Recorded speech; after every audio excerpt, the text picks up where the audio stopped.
Hello everyone, how's it going? And welcome back. I guess my gaming session with my buddy ended a little bit, or actually quite a bit earlier than I had expected. He had somewhere to be for the evening. But I wasn't able to get on to stream right away. I actually had a bunch of, preparation to do for tomorrow's, Star Wars Unlimited card game tournament that I talked a bit about on the afternoon stream. I had to finalize my deck list and get it registered online and all that nonsense. I also tested it online for a few games. I played 6, 7, 8 games. It seems like the deck plays pretty well. I think I'm basically ready. And with a couple hours to spare before bedtime. I guess I could watch a movie. But I've been enjoying the Symphony of the Night so much. I thought we might just go ahead and play that again. There it is. And I think I heard through the headphones there that I forgot to mute the game audio.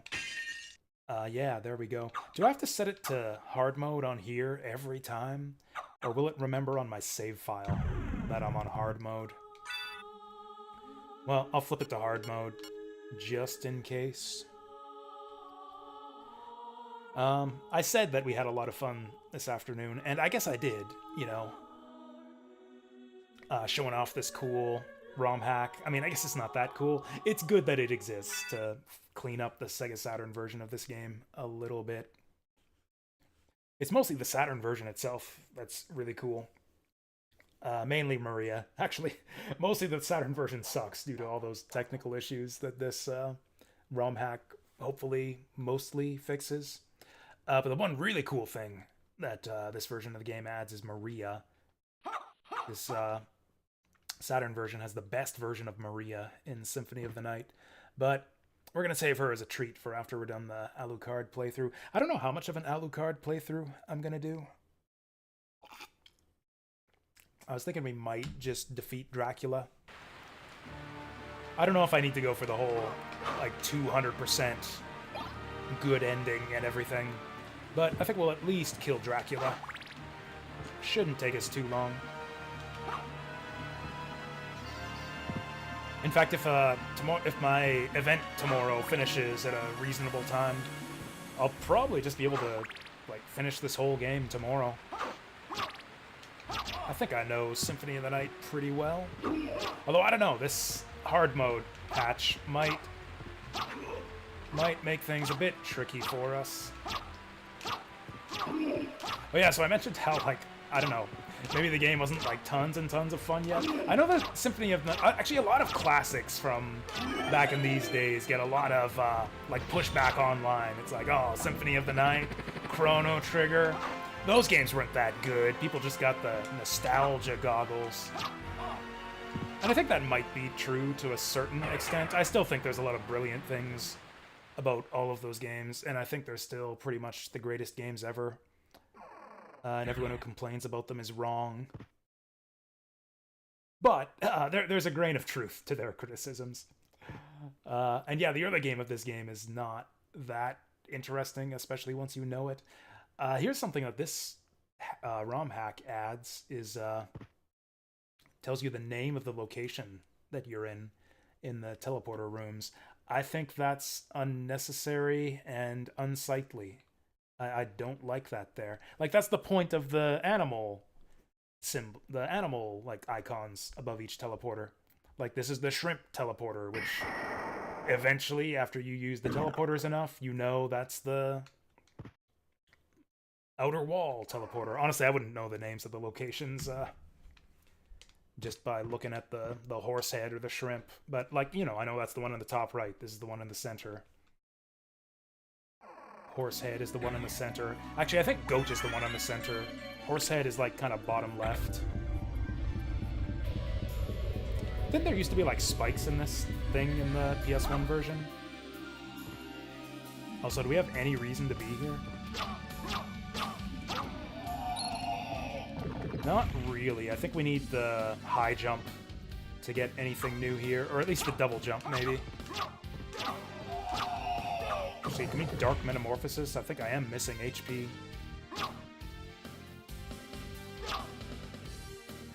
I forget how to Dark Metamorphosis.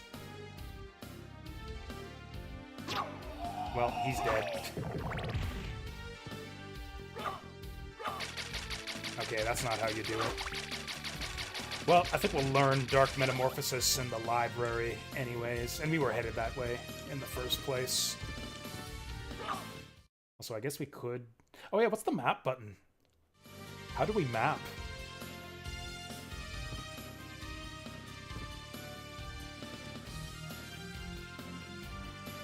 Yeah. How the frick do I map? Or do we have to go through the pause menu? Come to think of it, I don't think I've ever used this save room.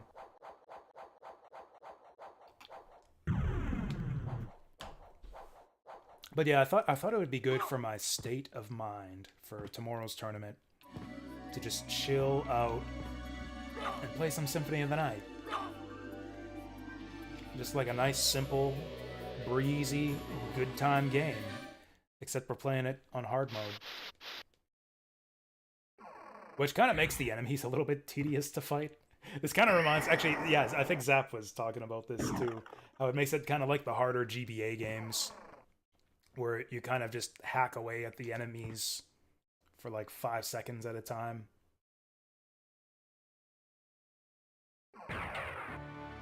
November loading. Oh yeah, we can get in here now. We got wolf form. That's probably going to be like one of our XYZ buttons. Okay, yeah, wolf form on Z button. Woof. No dogs allowed in the elevator.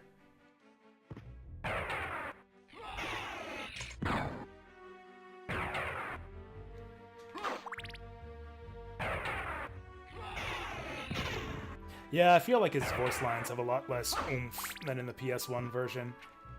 Alucard like just screams when he's on that elevator on the PS1. Was it up here? I think it's up here.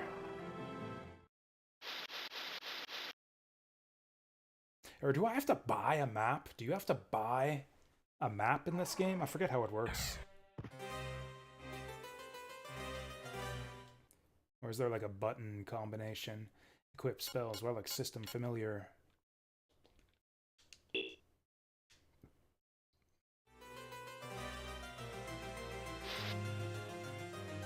I know it's not L. L is item.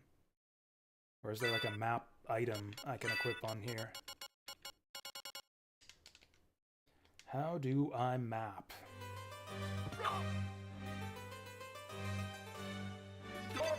That's Dark Metamorphosis. It's kind of like a reverse Soul Steal.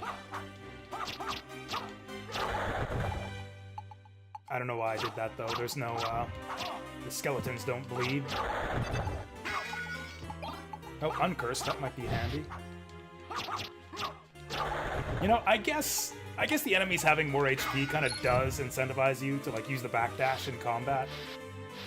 Which has always been kind of a cool maneuver that's almost never necessary. Since you could just demolish the enemies before they get to do anything.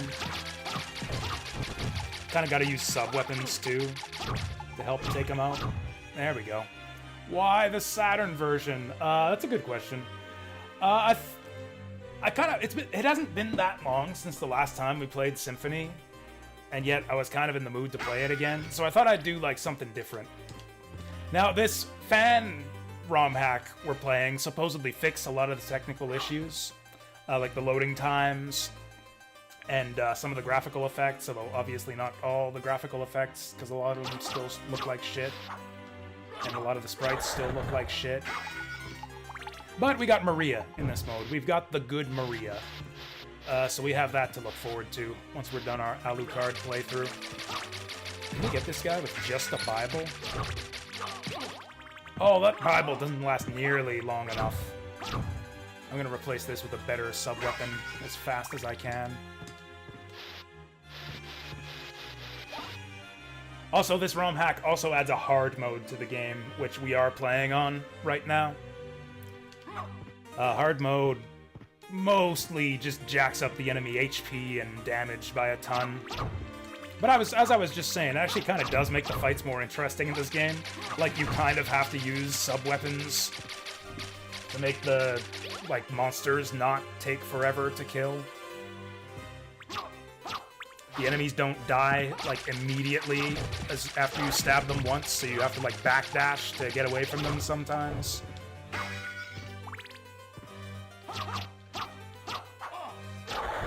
Alucard is bi and slutty. Takes one to know one. I don't know if that even made sense. Ha, ha, ha, ha. This fucking guy. Okay, he makes a funny sound. That's the reason we're playing the Saturn version, it's because ectoplasm makes a funny sound whenever you hit him in this version. Did you hear that? Boing. Boing. This fucking asshole. Okay. Go into the item. Man, using items sucks so much in this game. Go to the item menu, equip the uncurse, get out of the menu. Oh yeah, this is another improvement that I totally forgot about in the Saturn version. They actually added a third item slot. Like, you got left hand, you got right hand, but now you've also got pouch, where you can put your consumable weapons, or consumable items, like throwing stars and pot roast and stuff like that. Whereas in the PS1 version, you had to, like, unequip your shield, and then equip your potion, and then go out of the menu and use the potion, and then go back into the menu and equip your shield. Like, it was kind of a load of bullshit. And the Saturn version fixes that, too. I'm gonna throw books at these books.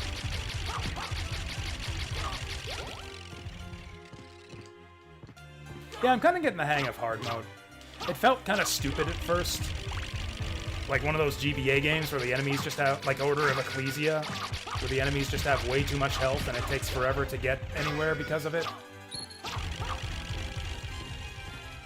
But yeah, you kind of just have to engage with the game mechanics a bit more to actually, you know, keep pace with the enemy's inflated HP.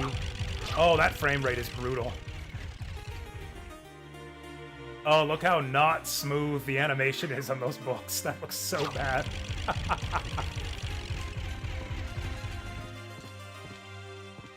Love Castlevania. I'm sure you do. You love, like, real Castlevania, though. Are you excited for the new Castlevania that's coming out? I don't even know what it's called. The one with the Lady Belmont? I saw the trailer for that this morning. I actually thought that looked kind of cool. You're not excited? I'm not exactly excited either. But, I don't know. If people say it's good, I'll probably play it. I don't know if it's gonna be good, but it looks good. Kinda. God, those... You know what those remind me of? Those remind me of Wild Arms books. Because the 3D battles in Wild Arms ran at like 20 FPS too. And there was a book enemy in like the first dungeon, Cecilia's first dungeon in Wild Arms. There were floating books that look just like that, and they animate at 20 frames per second. More like 15 frames per second. Just like that. It's been a long time, old one. They didn't translate the text for this hack, but they hacked in the PS1 script. And I guess the PS1 voice dialogue too. I kind of wish they could have done some better text scrolling, but it's fine. It's better than nothing. Really? In that case, just tell me what you need. Oops. There we go. Oh, you know what? I actually saw that. I actually saw you link that. Although I kind of saw you link it out of context, so I wasn't sure if that was your list or someone else's list you were linking. Although based on the games that were on the list, I thought it was pretty obvious that it was your list. But yeah, I wasn't sure if you were like, hey, here's the list of this guy I agree with, or here's my list. But I was pretty sure it was your list. Was Symphony of the Light, the Night on that list? I can't remember. Or no, Super Castlevania 4. Super Castlevania 4 was on that list. A list of games that'll make me rant? Not really. Like, I don't get I don't think I get angry about people liking games. I was actually thinking about that. I was thinking about Super Castlevania 4 on your list and how you're so wrong for like ranting about that game and getting angry about it. Not that it's a good game or that your opinions are necessarily wrong about it, but it's just so like inconsequential. Like that's not the direction the series went at all. Like Super Castlevania 4 is such an oddity. It doesn't signal like a direction shift for the series. It's not really all that similar to any of the other like linear stage-based Castlevania games. It's just kind of like a weird one-off where they decided to have a controlled jump and a directional whip, and then they never did it again until Symphony. Otherwise, I kind of also don't think that game's that good. My rant list is obscure. I've certainly never thought of making a rant list. Like, I don't rant because I'm not confident in my opinions. I don't know. I think I'm too wishy-washy to have, like, a rant list. I have games that, like, made me angry in the past. Like, oh, you know what? Maze of Gallius might be one. I was, like, internally raging when you put Maze of Gallius in, like, what, A tier on your MSX list? I think that game's really bad. Not only do I think that game is really bad, but, like, the experience of playing it made me really angry. And I think that people who enjoyed it had, like, an illegitimate experience with the game because they didn't even attempt to beat it using a guide. Like, the only reason people like that game is because they used a guide. That's the only way you can like that game. Is by refusing to, like, engage with it on an honest level. We don't have that much money. I can't actually buy anything. Oh yeah, we need the Jewel of Open. Yeah, you have to get the Jewel of Open. Thank you. And that's, like, most of my money. I guess I need the spells. I thought I knew all the spell inputs, but I guess I don't. Can we even get anything good? I have so little money. Does hard mode, Thank you. like, dick around with the money drops, too? I feel like I usually have, like, 2,000 by this point. Oh, I haven't sold my rings yet. I haven't sold my rings. Okay. Thank you. Cool, that's another 150. I'm interested in this. Is this all right? These menus look so bad. These menus look so bad, and, like, is this, like, a filter on the emulator? Did I accidentally put a filter on? Dracula doesn't even look right. Was I wrong to play this version? Look at what the text does, too. I don't know if that's intentional. Is that glitched? That's kind of cool how the text, like, pops out of the window when you turn the page. Only the drop text does it. That looks kind of cool, actually. I think that's a glitch. I remember, The Witch and the 100 Knight made me really angry when I played it back in the day, too. But that game's not well known enough for anyone to ever bring it up. And, my reasons for getting angry at that game were kind of... I don't know how to describe it. Rooted in issues of the time I played it that were going on in a forum that I hung around with. Basically, it's like people were going around accusing Disgaea fans of being, like degenerates and pedophiles and shit, and I thought that kind of made me angry. That, like, shade was being thrown on Nipponichi fans, and, like, I kind of defended those games and that company in the context of a few discussions. And then they went ahead and released the fucking Witch and the 100 Knight to basically validate all the bullshit people were saying about Nipponichi's games and their fans. So yeah, that game made me angry in a lot of ways, and kind of made it impossible for me to be a fan of Nipponichi anymore.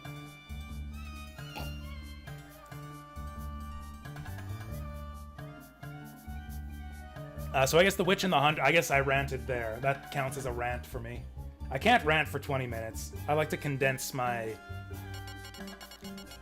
I don't know, my malcontentedness into short sound bites. Actors. I'm interested in this.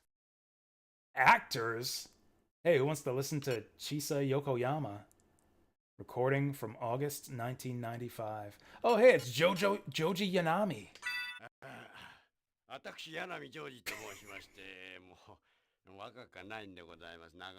So this is why we're playing the Sega Saturn version.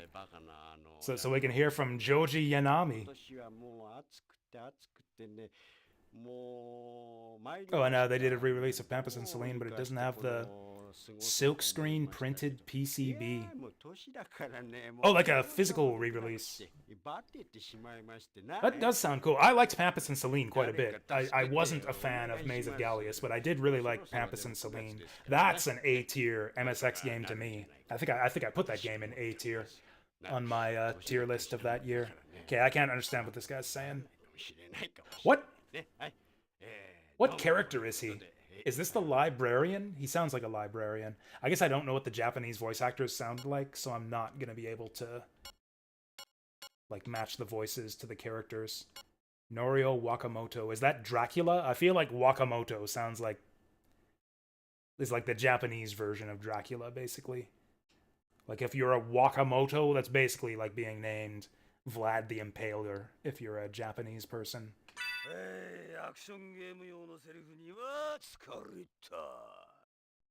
He said action game no something something or other. I don't think that was Dracula. Maybe it was? Okay, that's enough of this bullshit. Till we meet again. For some reason, Nipponichi games on PS2 are in 240p. It's because Nipponichi is like really lazy with updating their technology. It's because like they were reusing sprites from their PS1 games in their PS2 games.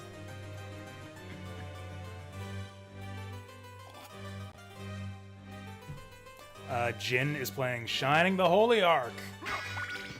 Told him Jasu already played this. Goodbye. That was very rude, Choops. I hope that you'll go back and apologize to Jin. Okay, I'm sick of fighting these guys already. Basilard time. Oh yeah, that's right. I was just fucking around with the Gladius just for fun. Jewel Knuckles, where it's at. There we go. Oh yeah, I think you can get up there if you like damage boost, but I don't really care to.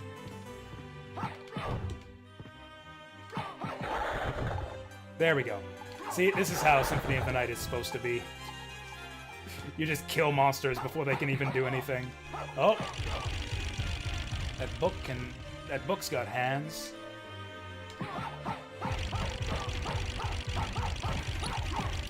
See, I feel like it's gonna like crash the game if all these books explode at the same time. They're going so slow. Shining the Holy Ark was a cool game. It was like kind of I don't know how to describe it. Like, some of the dungeons were pretty good, and some of them were pretty bad. Yeah. That was the kind of game where some of the dungeons are pretty good and some are pretty bad. Also, it's mostly really easy, except for the few parts that are really hard. There's like 2 boss fights in that game that are really, really hard.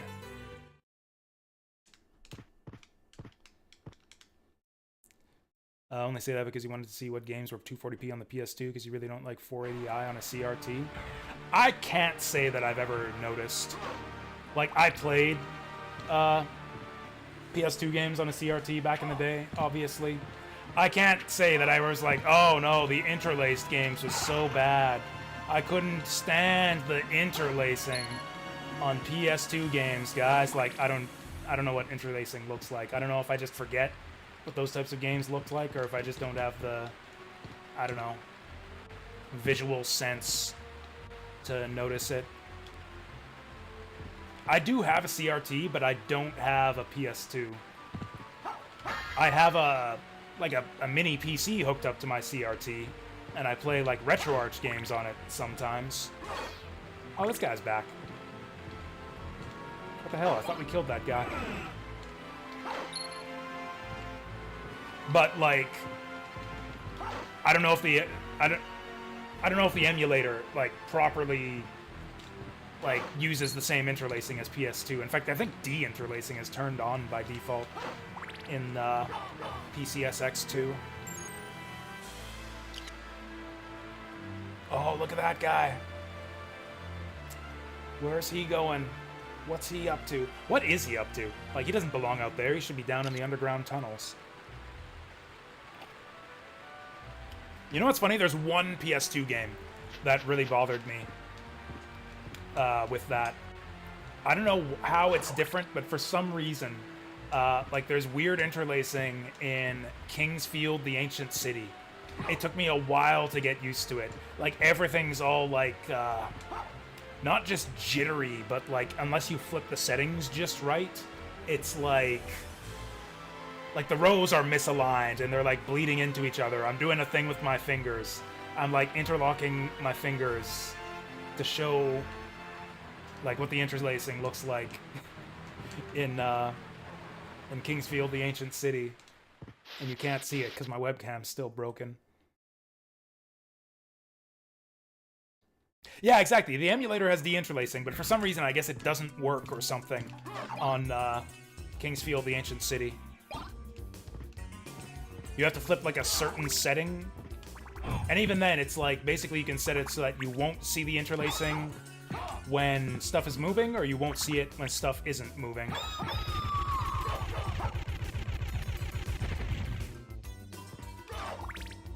Which is a shame, because you probably won't play Kingsfield 4 because of that. And I think Kingsfield 4 is a really good game. I think it's actually maybe my favorite PS2 game. I really love Kingsfield, the Ancient City. Oh, I'm dying. I'm actually gonna die. I guess that's why we're playing on hard mode, because the game will actually kill you if you're not careful.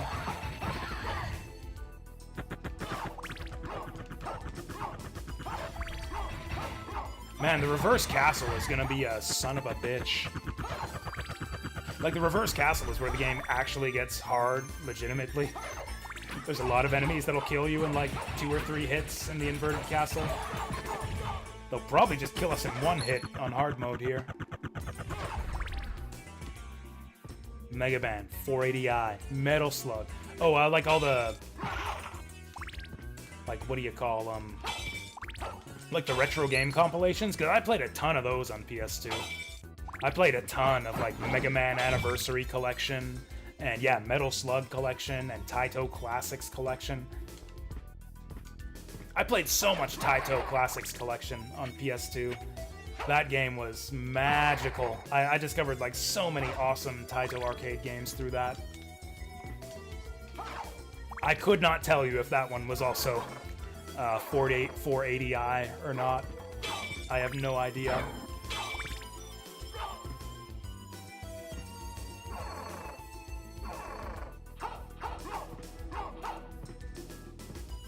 I need to find a save point. I'm gonna die. Is there a save point close by in the underground tunnel? I think there is. I think, like, one of the first doors we find will be a save point. Taito Collection is 480i. Yeah, I kind of figured, since the other collections are too.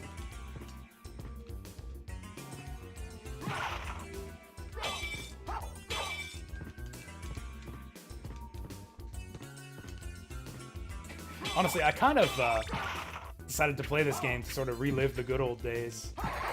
Just to, like, get some, I don't know, like I said, get in a nice, peaceful, centered state of mind for the tournament tomorrow. Early game Symphony of the Night is pretty boring. I can kind of see why people get turned off from this game. Because, like, even if you don't know where to go, like, it's kind of interesting at first where you don't know where to go, you're poking around trying to figure out what to do next. But it's kind of hard to figure out what to do next. Like, you have to backtrack to, like, specific areas.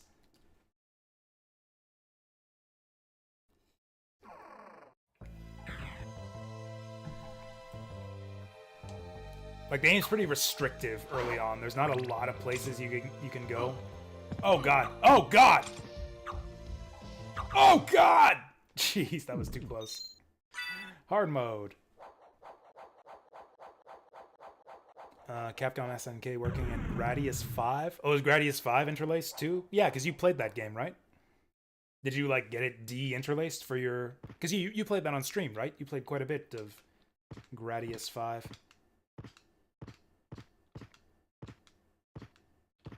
I still call it Gradius. Apparently it's Gradius.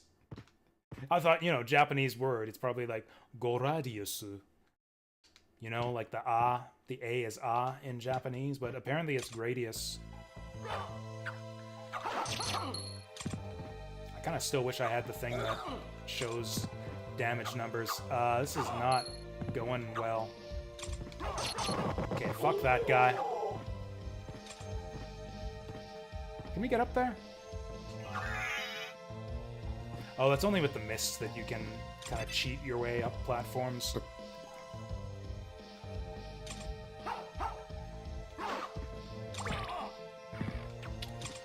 You know what? It's the fist. We can't fight these spear guys with a fist. We don't have enough range. I guess we can use sub-weapons. Yeah, we'll holy water these guys. There we go. We got more hearts for the holy water. Eco is 240p? I was thinking of playing Eco. I was actually strongly considering Eco for the stream. I was thinking about Eco when I watched Angel's Egg. Angel's Egg got a showing at a local theater, and a bunch of my friends went to see it. I didn't go to see it, but like I downloaded it and watched it at home after they saw it. And yeah, Angel's Egg made me reminded me of Eco a lot. You got like a boy and a girl together, traveling through the city together, holding hands for most of the movie. And that's pretty much what the entire movie is. It's like very much about like the sense of like atmosphere and isolation and these two people, I don't know, just vibing until everything goes to shit in the end. And I really liked it. I thought it was a really interesting film, actually. And it made me think, hey, if I'm the kind of guy who's into like boring movies where people just walk around and hold hands, maybe I'd be into like boring video games now where people walk around and hold hands. I played a bit of Eco off stream and I think I might not be. I think I might be more tolerant of that sort of thing in movies than in video games. Eco has a lot of shitty combat too. That was actually the main thing that turned me off of Eco when I tried to replay it off stream, was the shitty combat. We're gonna die again, Jesus.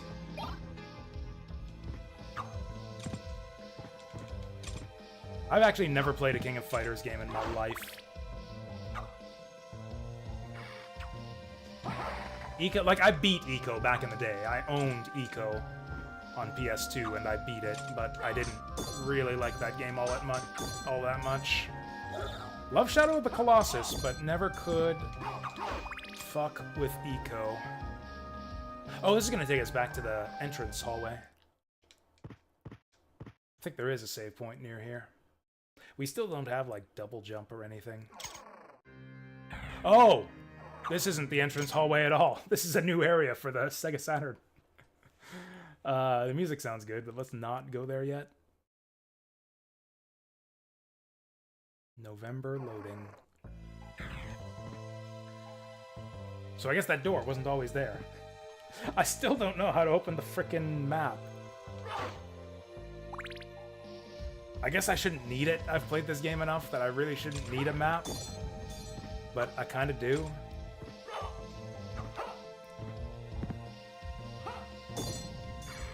I kinda wish it was like Richter's Holy Water. That travels forward a little bit along the ground. Okay, there should be a save point over here.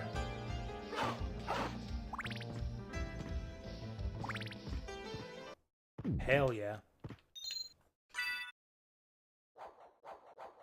Well, actually, rather than going here, I should go to the chapel first. Because, yeah, you get the double jump if you go the chapel route. Actually, you kind of get nothing down here.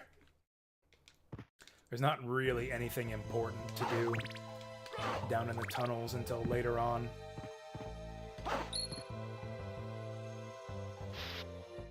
How the hell do we open the map? Come on, there's like 6 buttons on the Sega Saturn controller. 3 of them don't do anything. You can't give me a frickin' map button? Gotta load the boss fight? Ugh.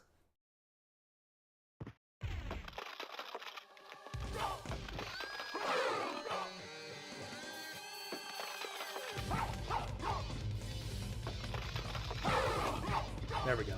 This is the spot. This is the magic spot.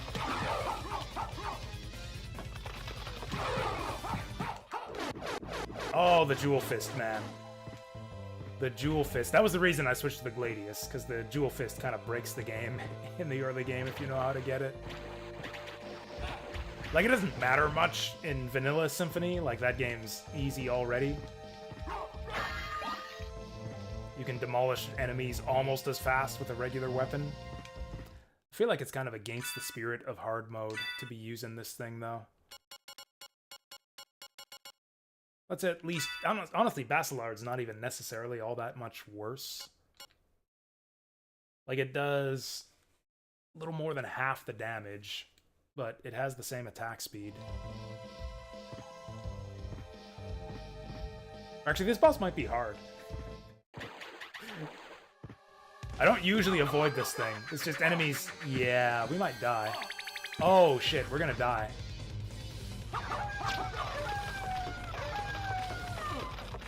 Okay, at least those still don't do much damage.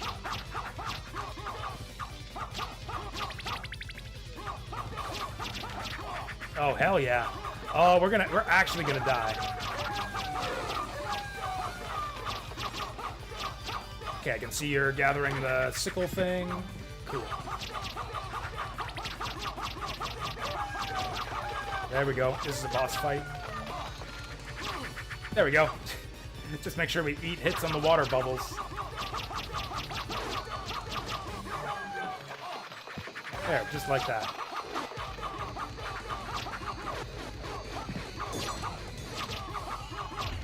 Oh, shit. Okay. We might actually need a healing item here. What do we got in the pouch? Let's pot roast. Oh! I just missed my pot roast. Okay, this is not good.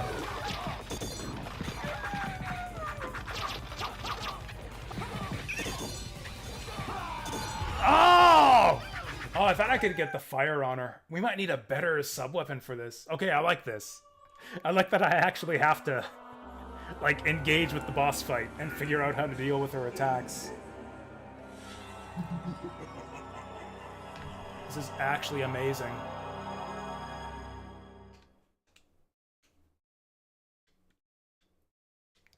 We got a save point right there. We're fine. Okay, I'm just gonna go ahead and assume that I don't have to flip the difficulty every time. That the difficulty is saved on the save file. I like that they still use these memory card icons on your save file, even though the Saturn doesn't really have a memory card as far as I know. Maybe it does? I don't know. I've never used or even seen a physical Sega Saturn in my life.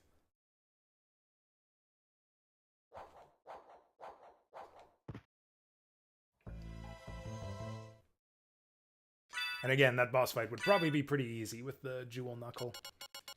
We'd be doing double the damage. Oh, we could attack potion.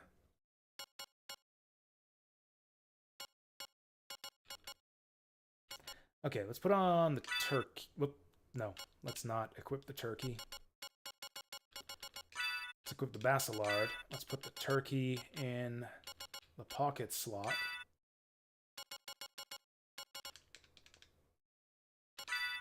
What spells do we have? Oh, we can summon spirits. Why am I streaming so late? I don't know. I just kind of felt like it. Like I got a couple hours before bedtime. I actually have the day off work tomorrow. Oh, I'm gonna break Glenn's streak. You're right. Well, that ship has sailed. There's nothing I can do about that. But that's a good point. If you'd have mentioned that to me before the stream, I probably would have chose not to stream. Like I was doing my usual Friday thing, meeting my buddy for games. We were playing Star Wars Unlimited, the Star Wars TCG, because we got a tournament for that coming tomorrow. I actually took the day off work to participate in this tournament. It's a planetary qualifier. If you win the planetary qualifier, you get a invite to Worlds, which is the Galactic Championship. Whoa. I'm probably not going to win, but I don't know. I feel like I'm not going to do well at all, but I like to go just to support the community or whatever.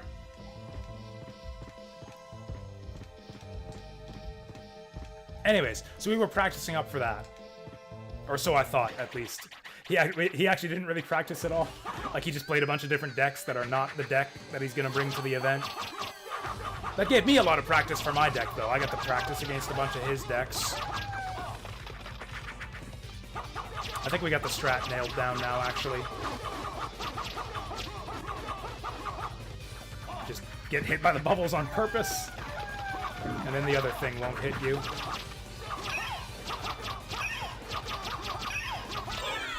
Oh, this guy's nothing. She is nothing. Oh, that was so easy. Oh, I'm embarrassed that I died on that.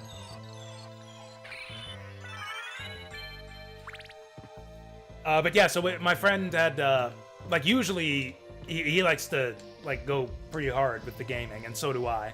We'll game from, like, 2 p.m. till, like, 10. We'll go, like, 8 hours straight. But he had somewhere to be this evening, so we finished a bit early, around 6 o'clock. But then I had a bunch of preparation to do for tomorrow's tournament. I had to finalize my deck list. I had to register that deck list online and input all the cards. I actually did a few practice runs. Played like 7 or 8 games online with the deck. I did all that preparation for tomorrow. I think I'm pretty much set. And I was kind of wired after my my online matches, so I thought I'd just play some Symphony to chill out for the night. Center myself before the big tournament tomorrow. Anyways, yeah, that's my long, pointlessly convoluted answer to why I'm streaming so late. I'm drinking scotch tonight, too. You guys can't see it, because still no webcam. But I'm drinking scotch, too. I forget, do we go to the top left first? Yeah, I think we gotta go... Yeah, the boatman will be top left. And then he'll give us the snorkel so we can go bottom right. And then that item gives us the ability to go underwater. Except there's no water in the whole rest of the game. And you can leave this area after that. And this whole side excursion is pretty much pointless. We gotta come back here later to reach the abandoned mines, but there's really no reason to be here this early in the game.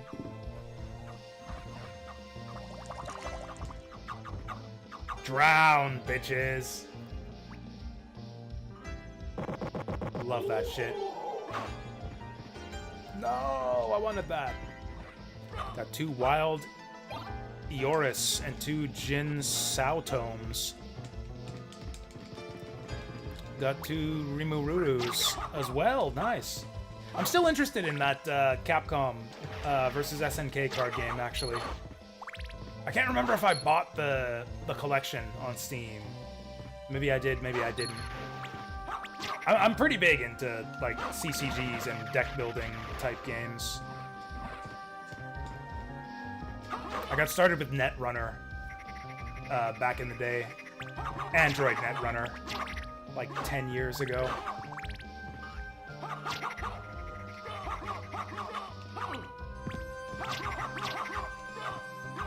That's actually how I met pretty much all my IRL buddies that I play games with these days. I can't hit the frog! Okay, actually, yes, I can. There we go. But I like the digital card games, too. I especially like the handheld digital card games. I played, like, some Pokemon on Game Boy back in the day. I played a Yu-Gi-Oh! I played a lot of Yu-Gi-Oh! On GBA. I really liked Yu-Gi-Oh! On GBA.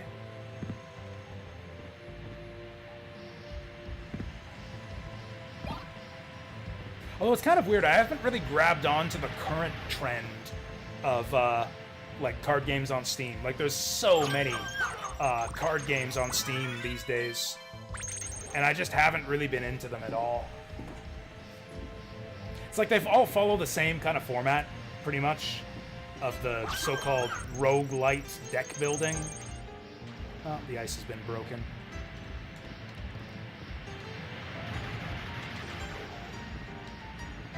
They're all pretty much exactly the same. They all have like the exact same format. You're like doing damage to the enemy and trying to prevent the damage they do to you. And using card synergies to like buff yourself and block damage and deal damage. They are all the same.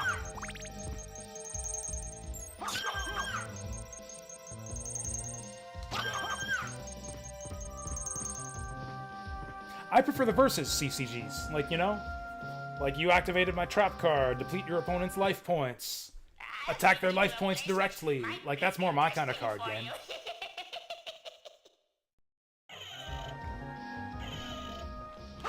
Yeah, the SNK one is, yeah, totally different. It's more like Pokemon or Yu-Gi-Oh! It's like the good kind of card game. Like, the type of card game I'm talking about, the roguelite deck builder, didn't really exist back in the days of the Neo Geo Pocket and the Game Boy Color and all that. Use Rimi Ruru to freeze a character in the ring, and then Evil Ryu comes and kills them all! Blah ha ha ha ha. There we go, now we can, actually that doesn't let you go underwater, that lets you summon this guy in one specific location.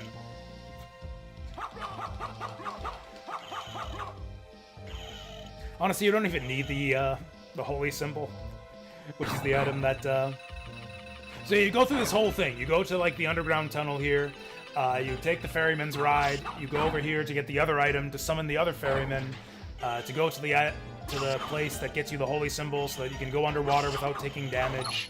And it's all completely pointless. Like, the underwater damages you so slowly in this game.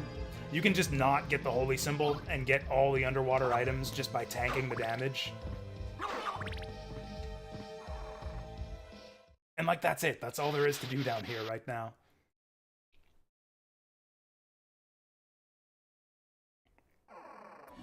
Actually, one kind of traditional style digital CCG I got into for a little bit was actually Magic the Gathering. Magic Arena. That's actually my only experience with Magic the Gathering, is when Magic Arena first came out on Steam. And I liked it a little bit. Like, that was actually a decent little game. I kind of got bored of it because, like, the card pool was pretty shallow. They only had, like, one set online. I think it was, like, Oath of the Gatewatch or something like that. I love breaking the ice. And then I think that ice is gone for the rest of the game. I don't think it ever comes back. Oh, we can't go back. Shit, I fucked up. We can't go back. We dropped down the waterfall. Pretty much the only way I like to play Magic the Gathering. Like, actually, Magic the Gathering. Magic the Gathering is a game that'll get me to rant. Because there's a lot of shitty things about Magic the Gathering that I don't like. If there's any game that you'll get me to say is overrated, like if we talk about overrated games, I'll be like, oh no, there's no such thing as an overrated game. People like things as much as they like them, and you just don't understand mainstream tastes or whatever. Magic the Gathering is a game that I'll say is completely overrated. I think it's been, like, completely surpassed by modern game design. There's so many things that are, like, just... that have been vastly improved on by modern card game design. Like, the resourcing system, like the mana system completely sucks in Magic the Gathering. And you'll get all these arguments in defense of it. Like, oh, it, like, adds variance to the game. It opens up so much customization for your deck building with the special lands or whatever. It's like, yeah, it also creates a lot of non-games where you just don't draw land and you don't have a game. Or you draw the wrong color of land and you just don't get to play the game. And, like, so many games, or like even you get to the late game and it's like, oh, did I draw land or didn't I? So many games of Magic, even at like the top level, just degenerate into did I draw land or not at the right time. It sucks so much. I hate the attacking system too. Like the attacking system where like the defender chooses priority on where the damage goes, creates these weird stalemates where like nobody can attack productively and you just sit there and do nothing.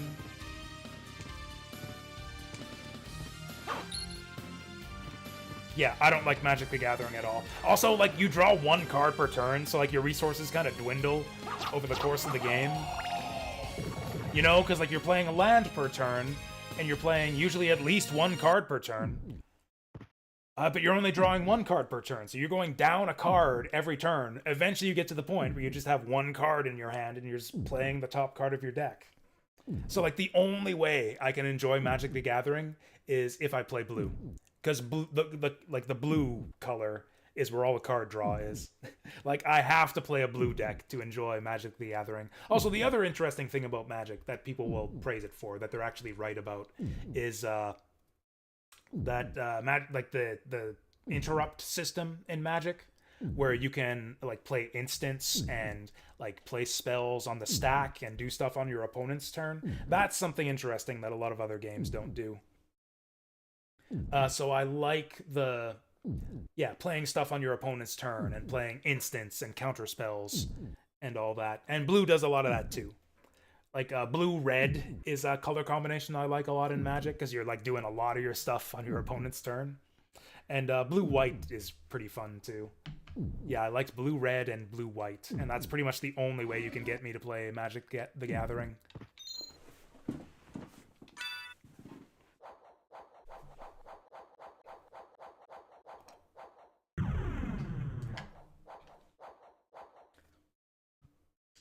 No traps or counts. You know, I think only the first game is on Steam. I'd have to double check what's all in that compilation. Oh, you know what? This puts us like right by the chapel. Yeah, we can get to the chapel from here. This is perfect.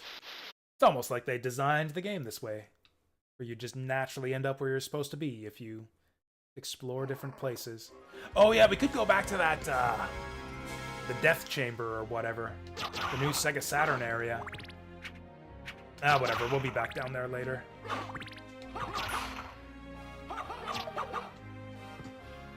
Second game never came out in English, but apparently there's like Japanese-only games in the Neo Geo Pocket collection. Some of the games in those compilations are listed as being Japanese only. So, like, I don't think there's any good reason why they wouldn't include yeah, Capcom Card Battle 2 or whatever. Unless they're like saving it for Neo Geo Pocket Color Collection 3. Oh, I guess that's true. I guess you couldn't really play... I guess you're right. You couldn't really play a card game if it's not in English. That's fair, I guess.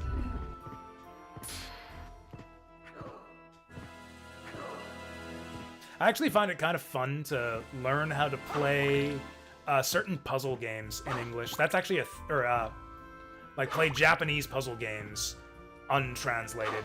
That was actually a thing I liked to do for a while. Oh, I never got a cape.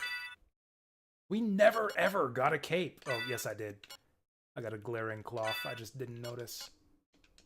The fuck is a glaring cloth? Is that the one that's like invisible? Oh, that looks horrible. That looks so bad.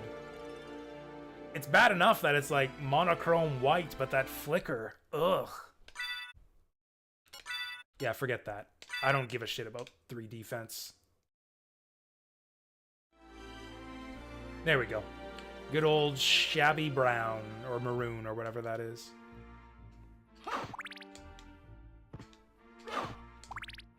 But yeah, I liked playing like obscure Japanese puzzle games.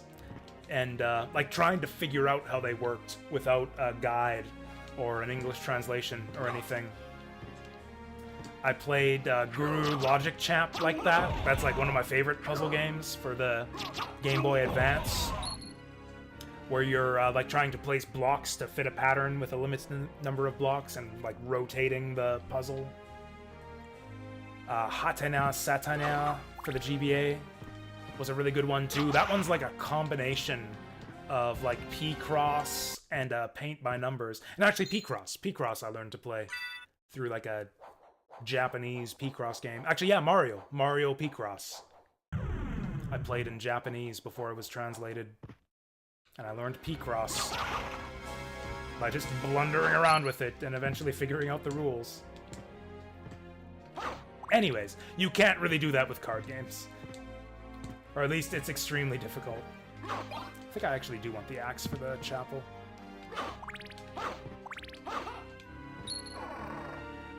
Oh, and also the second one's absurdly... Honestly, I kind of wanted to start with the first one anyways, just because, you know, it's the first one. It's just kind of more natural that way. Again, Alucard. Do the first one, then the second one. It seems so. As friendly as ever, I see. It's strange. Honestly, grinding for This cards is kind of castle is fun different in than card I games. remember it. That's something This I kind of castle is a enjoy creature of chaos. about It may take many digital card incarnations. games. Like So that's the way I they can't all trust work. my Like you just memories, play huh? matches Oh well, and I'll do my best. earn Good points luck. or booster packs and whatever to expand your collection and gradually improve your deck. I really enjoyed that kind of that aspect of incrementally improving your deck. I mean, that's kind of what I like about physical card games too. Like I'm doing that with the Star Wars Unlimited card game now. I'm still buying booster packs even though I've bought like 3 booster boxes. I still don't have anything everything I want from this set. And the prices of singles aren't coming down. The game must be getting more popular or something. It used to be you could get singles dirt cheap online, but yeah, they're still kind of expensive for this set. So I've just kept buying booster packs.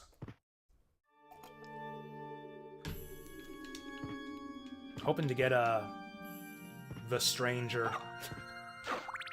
The Stranger is one of the big money cards from this set.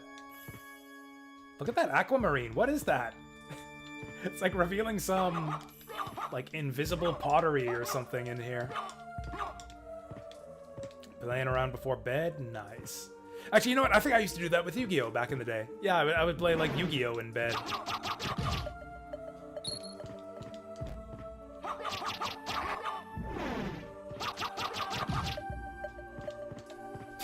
Man, all the little details in this game. I love the way the skull like bounces down the stairs. Ow. We're actually maybe kind of over-leveled for this area.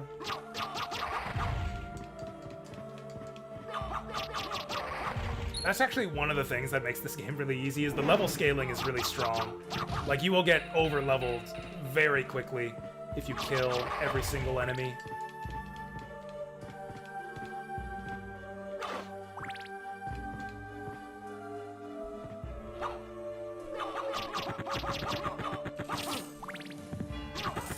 Like, yeah, normally this guy's doing like 20 damage to you and killing you in a few hits at this stage. But I've been clearing enemies so thoroughly. Also, we can just soul steal them. Yeah, soul steal kind of breaks this game too. And I got all of my health back. This sword just gave up on life. Kind of have to do it. Man, even hard mode's not that hard in this game. I missed my jump. You kind of need to do a challenge. You, like, use special rules. Fuck, I missed it again. You kind of need, like, special limitations. You need to do challenge runs to challenge yourself with this game. That's actually how I discovered how good the basal art is. Because that was something I did as a kid. Like, I liked this game, but it was too easy, so I wanted to challenge myself with it. I tried doing red rust runs, because that's the worst weapon in the game. Like, I tried naked runs, and, like, that increases the difficulty a little bit, because you take a lot more damage. I tried doing runs with the red rust, but that was kind of annoying. The red rust is a two-handed sword that actually has negative attack power. Which is fine. Like, it makes fights take forever, which is kind of tedious. Like, it's just not fun. It also has really slow attack speed. Also, it has a chance to just not attack. It's really bad. Like, there's just nothing fun at all about doing a red rust run in this game. It's just pure misery. And, like, you pretty much just don't attack. Like, you just use spells for everything. And then you have to make the stipulation of, like, no spells to make the red rust even matter. And then you're just having a bad time at that point. So then my dumb kid brain says, okay, do a red rust run. Maybe I'll do a short sword run. Oh, wait, no. The Basilard is worse than the short sword. Short sword is 2 damage. The Basilard is 1 damage. I'll use the Basilard, and that'll be a little bit harder than the short sword. Because, like, I didn't understand the way that, like, math or attack speed works when I was a kid. So I did the Basilard for a so-called challenge run. And pretty quickly discovered that this was actually one of the best weapons in the game. Yeah, Basilard here is actually pretty much like maybe the second or third best weapon in the game. Because the attack speed is just crazy. Attack speed is king in this game. It's like your attack stat doesn't even matter at all. It's all about attack speed.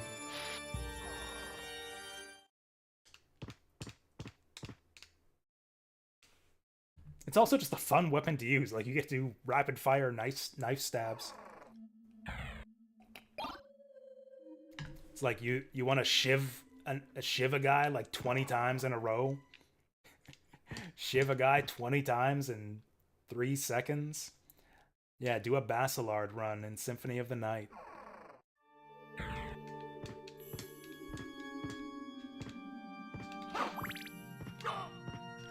I have no idea how to pronounce Basilard. Basilard? Basilard? Is it French? I feel like it's a French word. It's one of the fun things about playing video games is you learn all sorts of obscure terminology for medieval weapons. Confession booth. You bitch!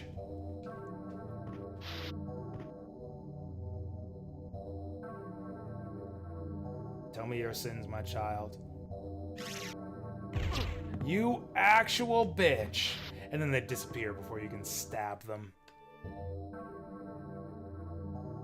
Okay, screw that guy. There she is. We like this girl. This is one of the reasons I love this game. It's just like weird little things like this. Like all these weird little vignettes and like little details in the background scenery. Little oddities like the confession booth or the singing fairy. Or the peanuts. And like this game is just jam-packed full of stuff like that. There's just like so much cool stuff to discover. Do I have to wait for her to finish her stupid sob story? Tell us about how like she whored herself down on 27th Street or something?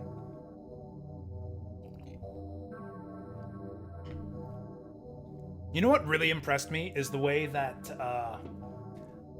Bloodstained Ritual of the Night upheld that same spirit. Like, it's not quite on the same level aesthetically as Symphony of the Night. That's another thing I love about Symphony, is just like, I think this game is just about like peak pixel art. Like, you got some of the best like monster sprites and backgrounds in video game history, pretty much. Like, it's just such a gorgeous like scene to walk through in Dracula's Castle and Symphony of the Night. Just walking around and looking at stuff and vibing to the music is like half the joy of this game. You don't even really need difficulty. I honestly don't. Son, rest here. In the name of the Father, the Son, and the Holy Spirit. Where the fuck did that come from?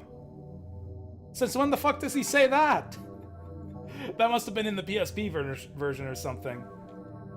He didn't drop the grape juice. He's supposed to. One of these guys is supposed to drop grape juice. Did they take that out of the Saturn version? Ah, fuck it. I don't need grape juice. I was more of a grape drink kid. Anyways. Ah!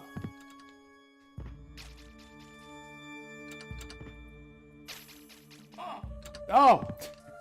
I actually saw a Twitter post pointing out how the boomerang guys just cower if you corner them. Beg for your life, bitch! I never knew this. I never knew this until I saw that Twitter post. I always just kill these guys as soon as I see them. Will he go back to attacking if I spare him? Oh!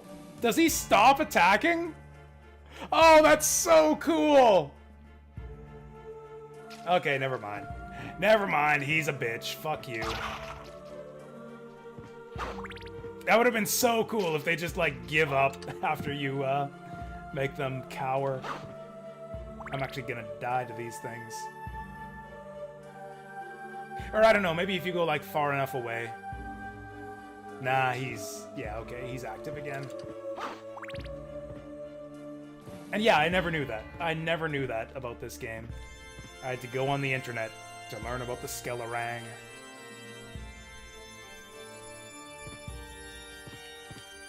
Oh, I love the Chapel music. Chapel has some of the best music. Actually, that's not even true. Chapel has like the 5th best music in the game.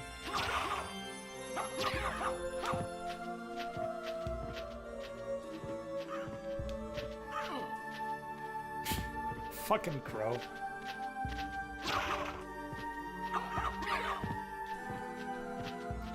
One other thing people complain about with this game is the sprite reuse. Like, there's a lot of sprite.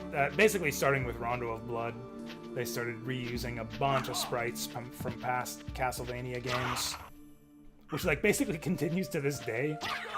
But, like, they basically reuse the Rondo of Blood sprites forever, pretty much. Like, they reuse Rondo of Blood sprites for, like, this game and for all of the GBA Castlevanias and for that one, like, multiplayer Castlevania game. I'm gonna fucking die. This Huntress is no joke.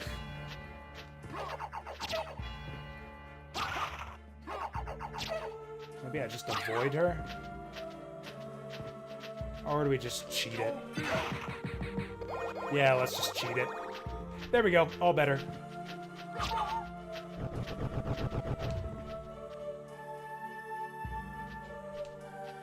Honestly, Soul Steal feels like cheating. If they want to make a real hard mode, they need to, like, disable features. Like, that's the other thing. Like, there's a lot of things that make this game kind of easy. Like, the enemies... Like, your level scaling makes you out-level the enemies really, really fast. And the enemies don't do that much damage in the first place, and you can pretty much kill them before they can do anything to you. But even apart from that, even if you just jack up the enemy stats to make them a bit more of a threat, like, you've still got Soul Steal. You've still got, like, a billion other tools and magic spells to trivialize pretty much the entire game. Like, if you want a proper hard mode, if you want to really challenge yourself, like, you need to disable Soul Steal. You need to ban, like, Chris Agrim and Basilard and all kinds of stuff. Like, I feel like the people who do difficulty hacks and, like, challenge runs are just kind of trying to turn this game into something it's not. Like, you would need to fundamentally redesign this game, like, from the ground up to make it challenging. Like, revamp the abilities you give Alucard and the different magic spells, completely redo the map design and the enemy placements. Like, you'd have to completely rethink your approach to the entire game, I think, to make it really challenging.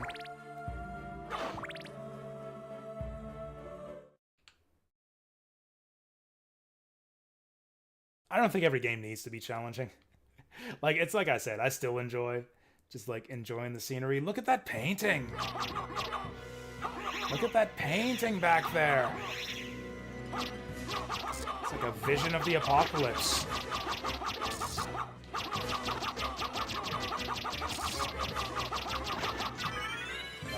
That was a boss.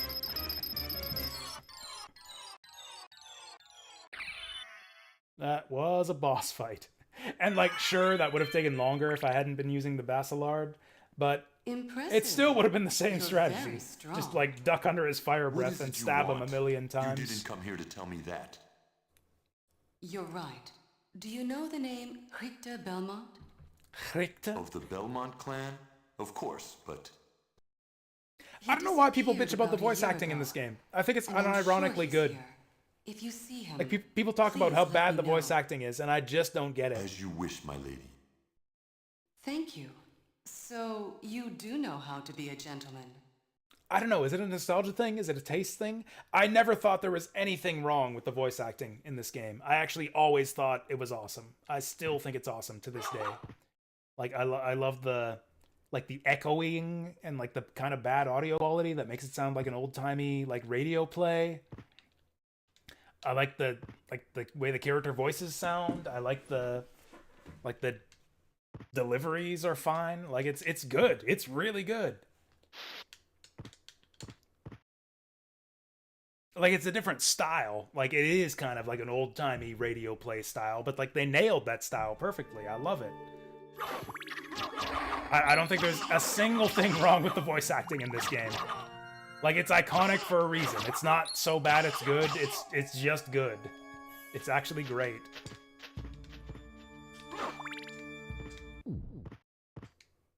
And like for the time compared to other stuff on PS1, oh, give me a break.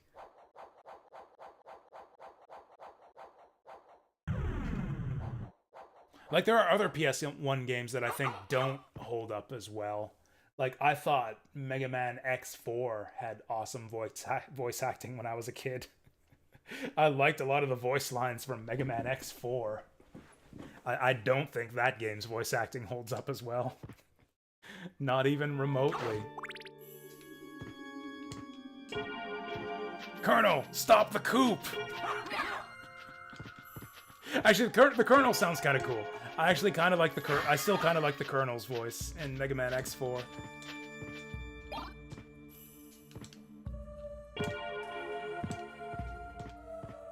How the fuck do we open the map? Might have to read the manual for this game.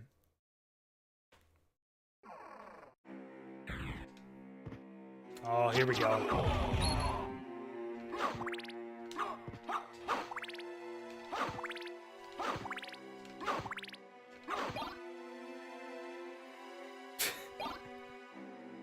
So they added a couple like new items for this game. Actually, they brought back the bouncy gem, which hasn't been in like every Castlevania game. I love that thing. The way it arcs off the like slopes and angles around is so cool. But then they have this. Then they have the salt. What the fuck is the point of the salt? It just does the exact same thing as the holy water. And it's not even like visually impressive or anything. It's not even cool. It actually looks horrible, even on the PS1 version. It's just a bunch of big white pixels. Who thought it was a good idea to just throw a bunch of big white pixels at the enemies? Like enormous, like just chonking pixels that do the exact same thing as holy water, only worse. Who thought this was a good idea? I don't know, but they put it in the game anyways. They just threw in every single idea they had into the game. I love it. Oh yeah, Choops is a Choops is a salt fan. Of course he loves the salt. I think they made it worse on the Saturn version, actually. I think the salt chunks were less big on the PS1. There were like more different, like smaller individual pixels. Here it's like I'm throwing fish bait or something. Oh hey, ham and eggs. I guess the eggs are from the bird and the ham is from the flea man? Or the flea rider? I guess this is flea rider ham.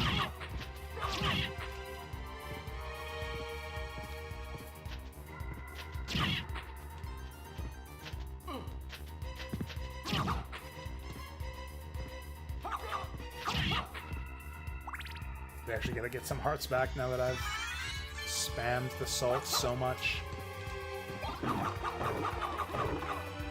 Hey, more turkey.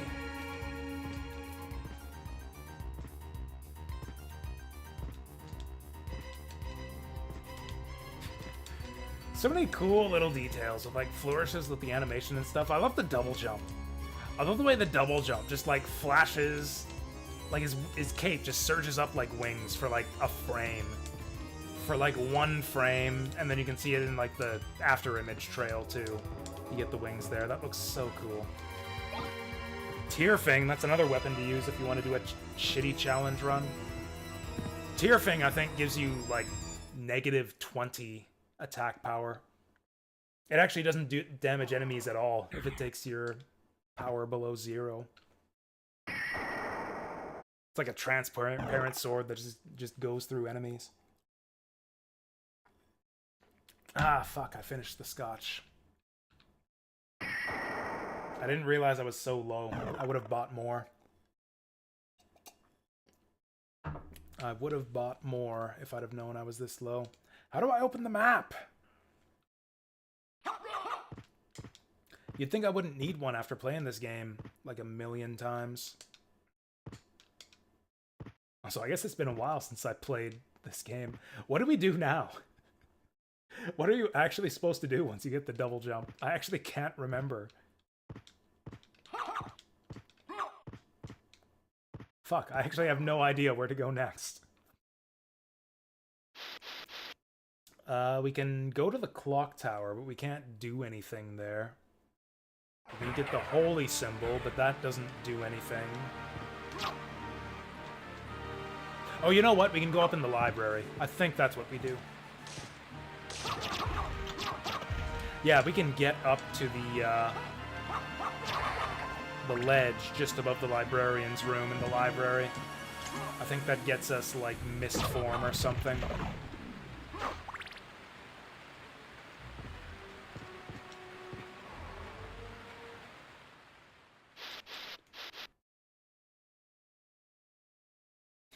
You know, I really like the now loading fonts. That L looks really cool. It's just the W that looks terrible.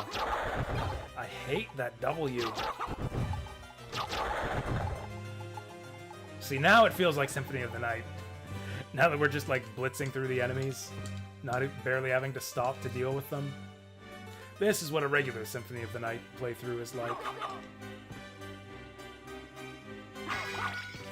Actually, do we still have the Uncursed Potion on our items slot? Whoa.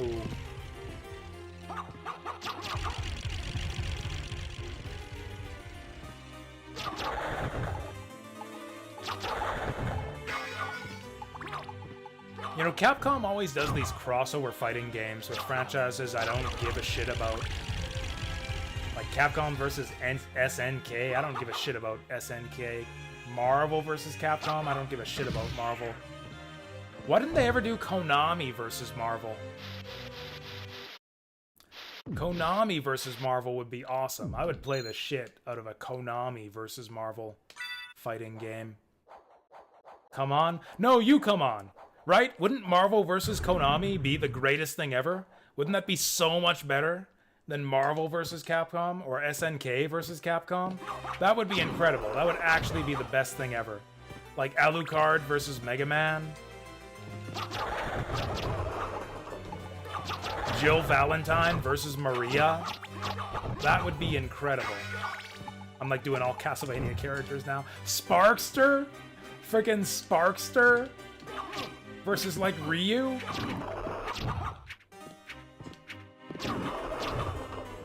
SNK versus Capcom is amazing for historical reasons.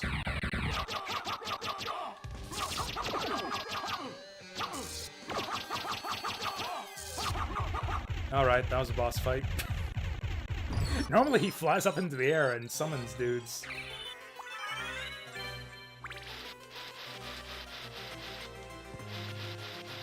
I like SNK, I just don't care about SNK fighting games. I kinda don't care about fighting games in general.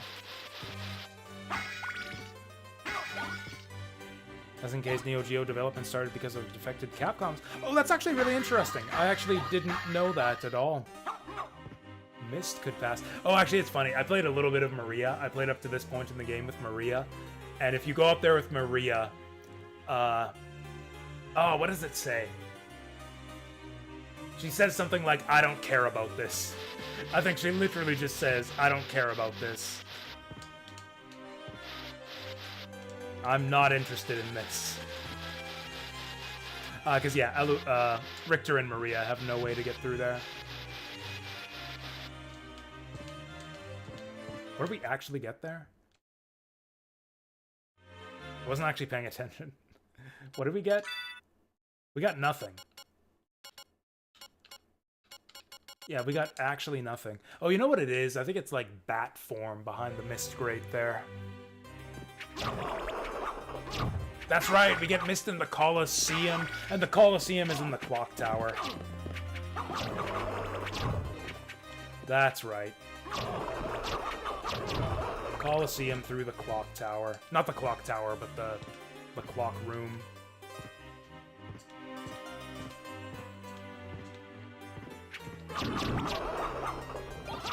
So then I guess for the same reason, the proper crossover for Konami would be like Treasure versus Konami. I guess we need Treasure versus Konami to get a proper crossover for them. Which would actually be really cool. You could get like Gunstar Heroes and Guardian Heroes. And Ronald McDonald versus Castlevania, Street Fighter, or I'm mixing, not Street Fighter, but yeah, Castlevania and Sparkster. Oh, Dynamite Heady versus Sparkster? That would be amazing. Do I have any money yet? How are we for money? 3,000. Or do we save up for the duplicator? I don't think you can get the duplicator except on, like, New Game Plus. Also, I think you have to grind for, like, an hour to get the duplicator. What if the game was called Dynamite Heady? What? It is called Dynamite Heady, isn't it? Or are there two Ds? Are you proposing we subtract a D from Dynamite Heady? What can I do for you?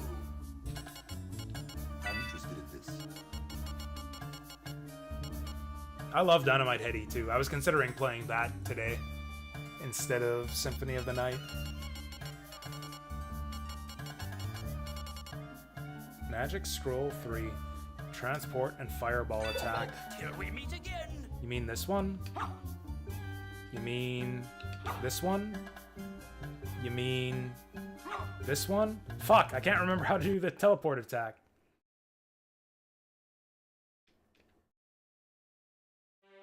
It's hold up and then fireball, isn't it? Isn't it? Oh, that's Tetris Spirit. Fuck, I can't remember how to do the Hellfire thing.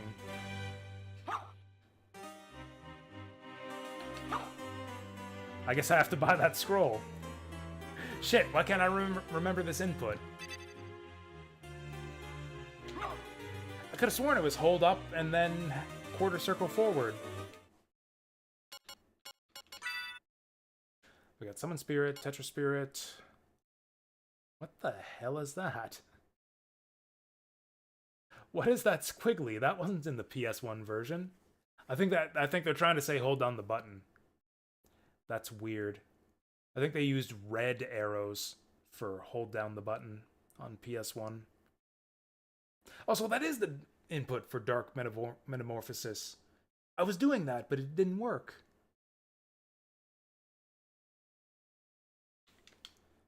Anyways.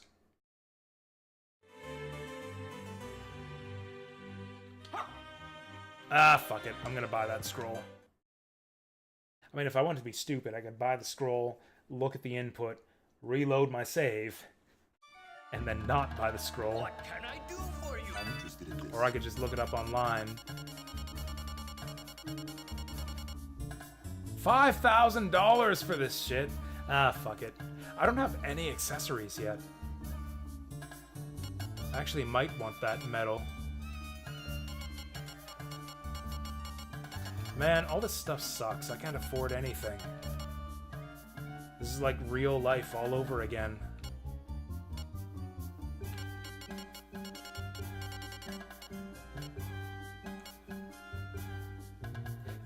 This is so like real life right now.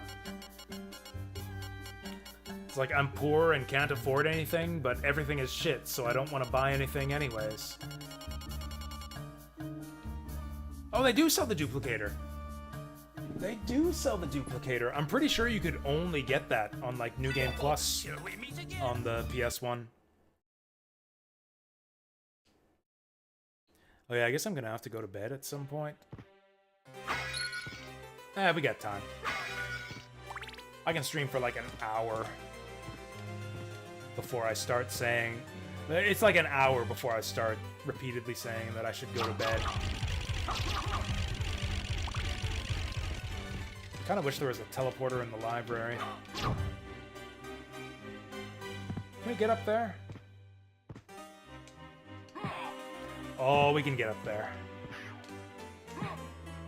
Hell yeah! That down kick is so good. That's like the best thing about the double jump is the ability to use the down kick. Hell yeah, we get a fairy. And now we can start leveling a fairy. Is this the singing fairy? Oh yeah, so it takes extra long to load because I think it has to load in her sprite and voice clips.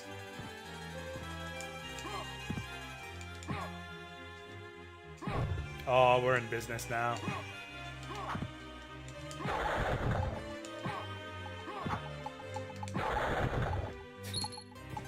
Man, I love all the different moves you can do in this game. The down kick, all the spells, all this crazy shield rod bullshit. Fuck all y'all.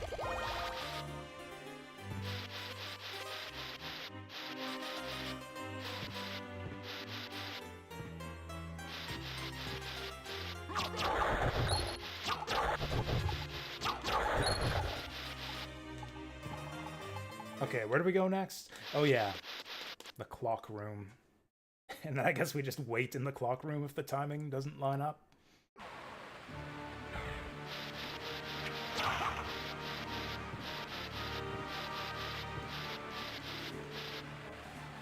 This shit's kind of stupid, to be honest. Yeah, the actual main progression path through this game is so obscure.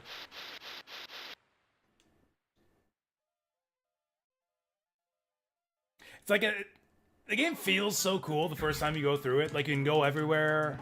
It's kind of like a scavenger hunt, picking up all these different goodies. And, like, it's so cool the first time you do it. Like, you find all these dead ends, all these, like, pointless loops. But you find, like, cool, fun stuff everywhere you go.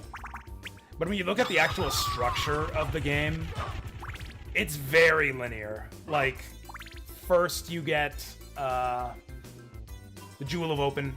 Like, first you gotta go to the library to get the Jewel of Open. Then you gotta get the double jump. Then you gotta use the double jump to get into the Colosseum through the clock tower. Like, there's really only one place on the map that gives you progress. You can search around and, like, explore and try to find stuff, and you'll find cool stuff. But really, there's only one productive thing to do at any point in the first castle. If anything, the second castle is better. People say that the game, like, falls off in the second castle. It's like, oh, it's all... I don't know. I actually don't really understand people's criticism of the second castle. Second castle is so much better than the first. It's wide open. You can go pretty much anywhere. You can plot your own route through it. There's like 5 different targets for you to hit. Cool stuff everywhere. It's a lot more challenging. Yeah, I love the second castle. Can't get there fast enough.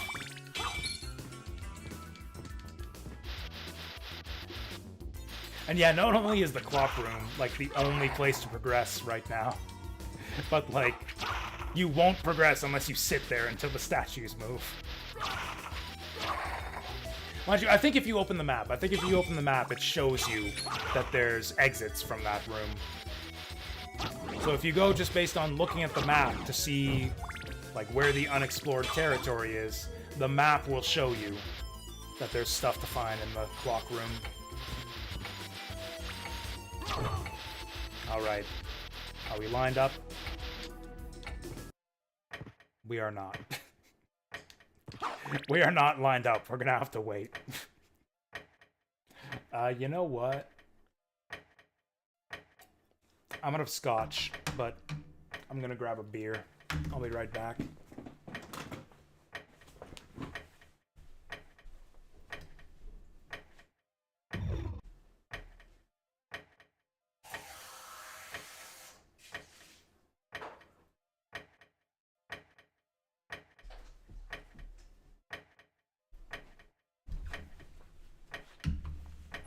Hey, perfect timing.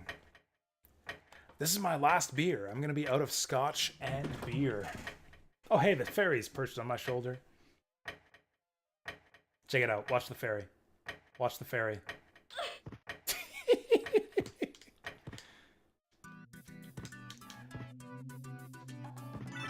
Sad? A little bit, but you know what that means? That means that after the tournament tomorrow, I can do a liquor run.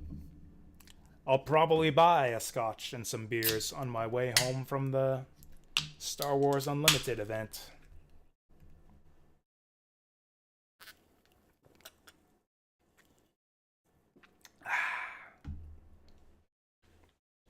Oh, I love this music. Not this music right now. There's no music right now. I'm not hallucinating music. This music right here. This might actually be my favorite song on the OST. I don't know, there's so many good ones. Like, is it Tragic Prince? Is Tragic Prince the best? Is Colosseum the best? I don't know, this might be the best. Ding. If you go on the YouTube video for this one, you get so many good comments on the YouTube videos, just in general, for like any song. Last time I checked, the top comment for this song on YouTube was a guy who said, when I die, I want to become a ghost and dance to this song forever. Something like that. And I know exactly how he feels.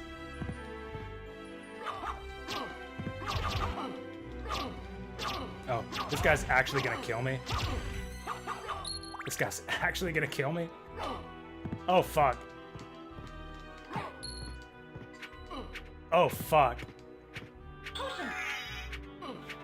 Hey, okay. Thanks for wasting my items, girl.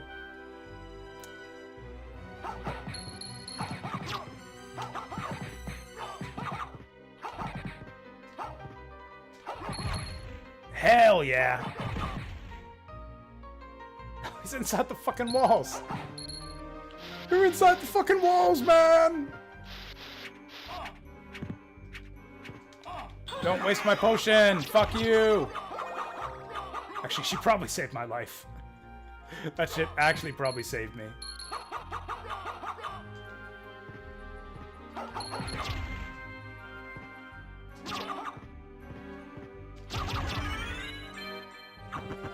It's actually a lot smarter to just skip that guy every time you go through this room. Just kind of fighting him because he's there.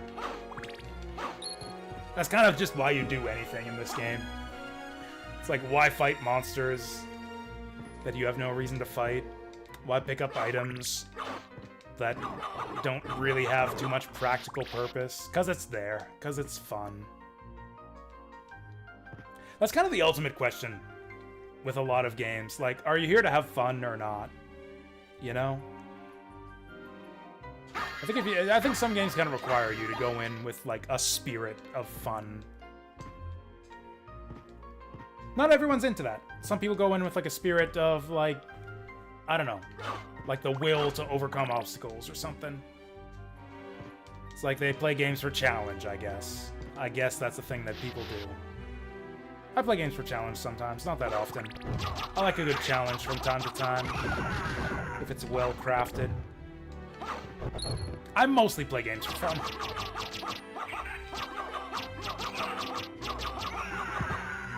What is fun? It kind of depends on the game. Different games are fun in different ways. Fun is a fun word. It kind of just means that... Fun is kind of a word that just means that whatever I like is good and you can't argue with it. I really like the word fun for that reason. It kind of just says that you can't disagree with me. It's like, hey, this game is fun. What the fuck are you gonna say? What's your counterpoint to that, huh? Do you hate fun? Symphony of the Night hater? Yeah, they do. Symphony of the Night haters do hate fun.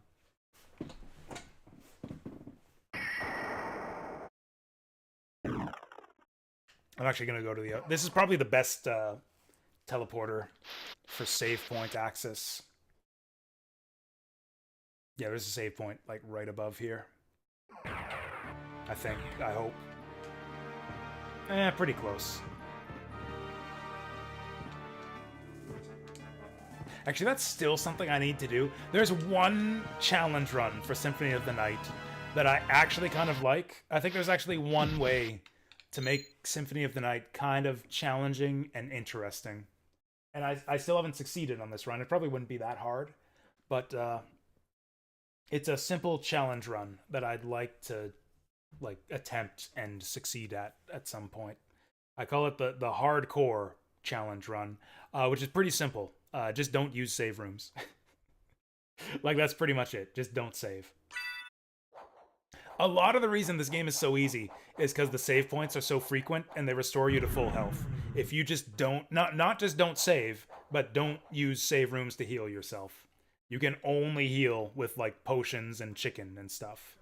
And I guess Soul Steal? I guess for a super hardcore run, I guess I would say, like, no save points and no Soul Steal. That would be, like, a super hardcore run. But for the basic hardcore run, just do not use save points. Or, like, if you have to save, like, use a save state. But don't enter the save rooms to heal yourself.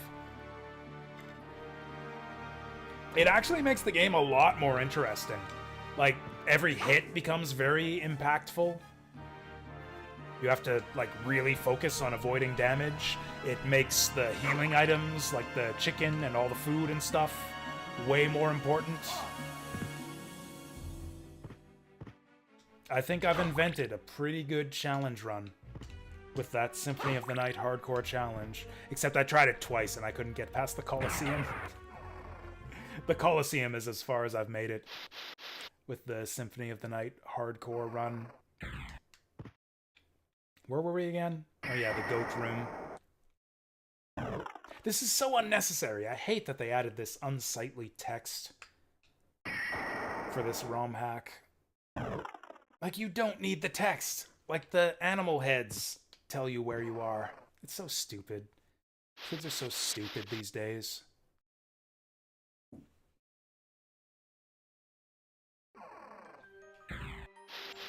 Oh, I should have gone to the death chamber or whatever when we were down by the mines. Oh, well.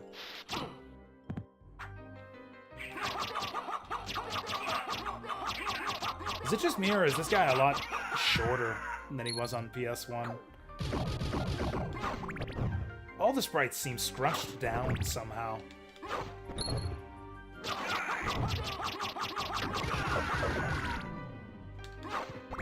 Is this at a different resolution? This must be a different resolution than the PS1.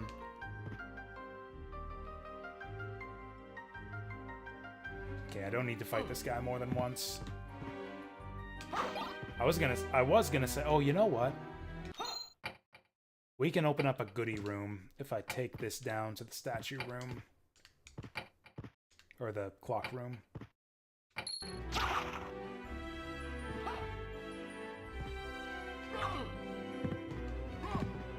Bitch.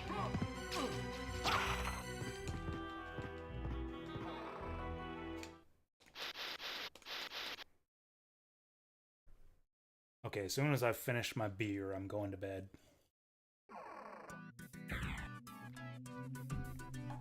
What time do I need to get up tomorrow anyways? The event's at noon.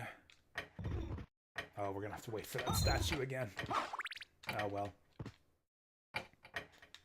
But then my buddy's going to be there at 11, and we were going to meet up and jam some practice games at 11. Probably get out of the house at 10. Maybe 10:30. Get out of the house at 10:30.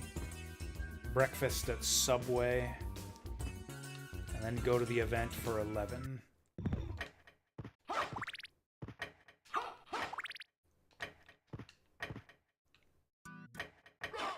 I guess I might as well farm hearts while I'm waiting for this thing to move out of the way. Actually, no, I'm making it longer. I'm making it take longer because of the load times. There we go. Does anyone want to hear about my Star Wars deck that I'm running tomorrow at the tournament? I'm playing Luthen Rail. It's a Luthen Rail yellow deck. You guys know Luthen Rail? From the Andor TV series. Played by... what's that guy's name? Stellan Skarsgård? Stellan Skarsgård? He's actually really cool. He's actually one of my favorite characters from the show. It's actually kind of cool how they adapted him for the card game. He's like all about like making harsh sacrifices for the cause, you know? Oops, I accidentally... okay. I just threw turkey on the ground. Man, that spoils fast once you throw it on the ground there. I'm actually going to take this off so I don't accidentally use it again. What's something that I wouldn't mind using? Let's equip Shiitake. Oh yeah, so this is the fake Alucard equipment. It resembles the family sword. The Alucard gear is the stuff you start with at the start of the game. Oh, we have a Knight Shield. Get some shiitake mushrooms. Would you like some shit? How do we open the map? Oh yeah, so Luthen Rail, he's kind of like a heartless bastard. He's all about overthrowing the Empire at any cost. He'll like use and sacrifice anyone he has to take down the Empire. And the way they adapted that into the card game is his ability is anytime one of your units dies while attacking, you get to deal a damage to a unit or base. That's it.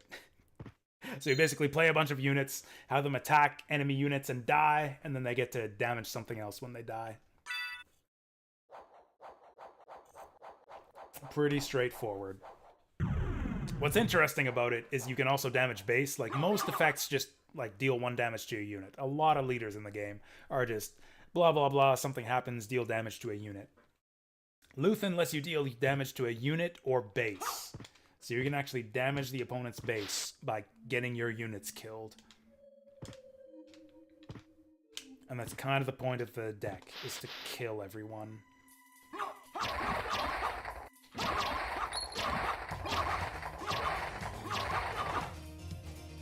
I've got a lot of units that are good at getting killed. They just rush onto the field and get themselves killed.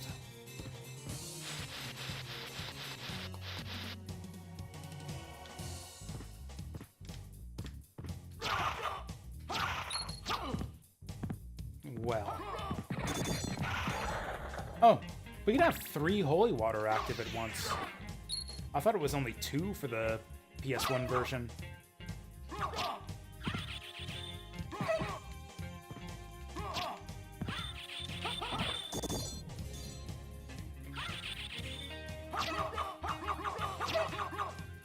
She's got these stupid iframes. The dagger is actually really bad for her. You want something with more attack power. Oh, hey, there's the, I don't know what it's called, but yeah, the monster from Rondo of Blood. Or Dracula X for Super Nintendo.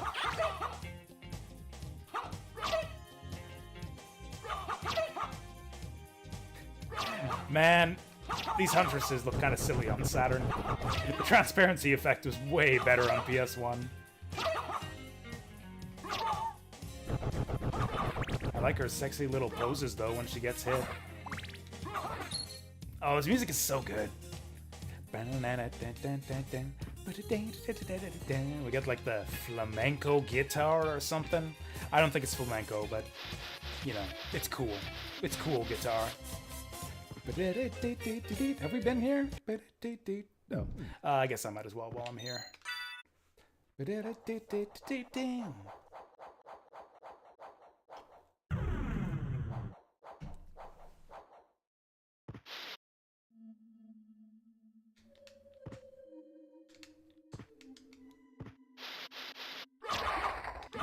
Oh yeah, these guys are from Rondo of Blood. Yeah, Blade Soldier is a reused sprite. Oh yeah, we got Minotaur and Werewolf coming up. This is kind of a hard boss fight, you know, as far as boss fights in this game go. That guy's also from Rondo of Blood. Or maybe this guy's from Rondo of Blood and the other guy isn't. I think Blade Master is from Rondo of Blood, but I think the other guy isn't. Bitch. You know? Idiot.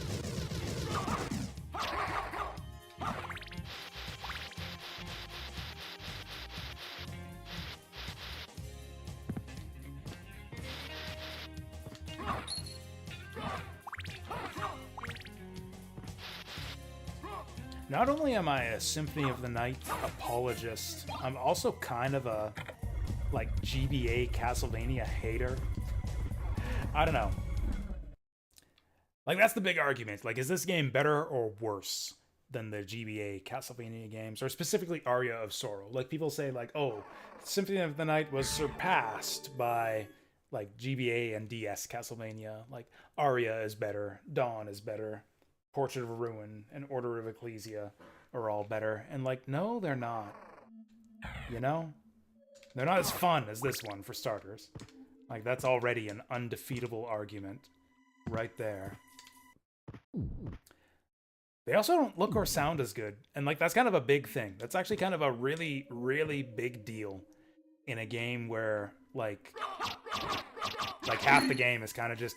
Half the appeal of the game is just kind of wandering around on the map and, like, backtracking and walking from place to place. Like, it's kind of important that the game looks and sounds really, really good.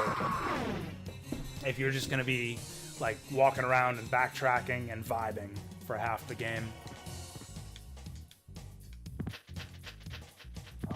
And, like, it's just not possible. Like, it's just not possible to do that as well as this game on portable hardware.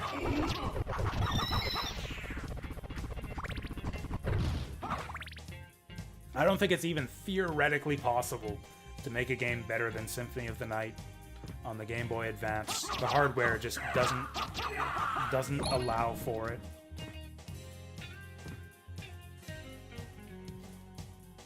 I can't remember if it was like this on the PS1. There's no splash. No splash! No splash, Captain! Captain? Was it like this on PS1? Is the water just in the background? I could have sworn that you, like, splash in the water and it has water physics. That's so weird.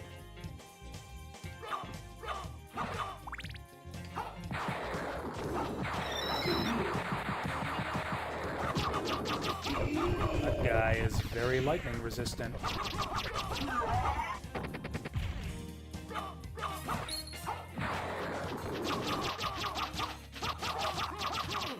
Ow.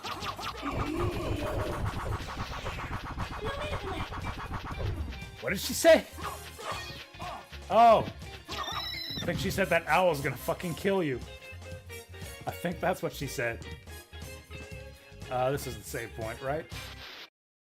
See how easy this is? Like, imagine this whole segment if I couldn't use save points. Imagine how much harder we'd have to try if I couldn't just hit this save point every single time things go bad.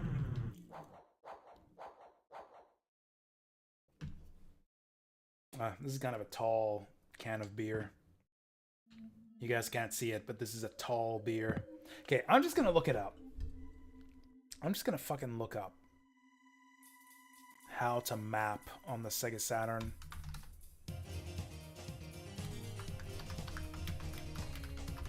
Symphony of the Night. Guides. Saturn. Of course, there's no Saturn guides at all. No Saturn guides at all. Symphony of the Night Saturn map. Oh, here we go. On racketboy.com. Need a quick answer. Maybe I'm an idiot, but how do I call up the castle map in Symphony of the Night for Saturn?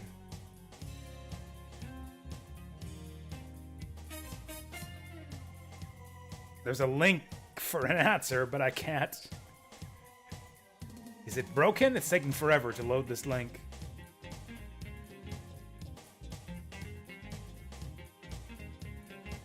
Okay, anyone, blah blah blah. How do you bring up the map?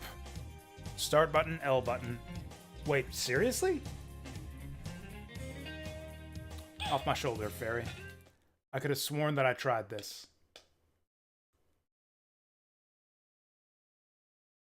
Yeah, that doesn't work. Did they disable it for this patch or something? Or did they map it to something else? Like, that's kind of a bad thing if I have to go into the main menu or whatever every time I want to open the map. Let's go to Retro Game Talk, where I downloaded this game. What is this again? Symphony of the Night. I'll know it when I see it. Ultimate Fork. Blah, blah, blah. Increase performance. Remove voids at the top of the screen. Improved hard mode. Add translucency. Translucency. A lot of added translucency in this patch. The name of the current location is now displayed in teleport rooms. Yeah, that's a bad change. Fixed flame palette. Fixed bug with palette. Fixed minor bugs. Fixed fire shield. And this is a fork of something called the Ultimate Patch. Did they change the map controls? Direct access to the global map. Finalization of the global map. But how? How do I turn the volume off?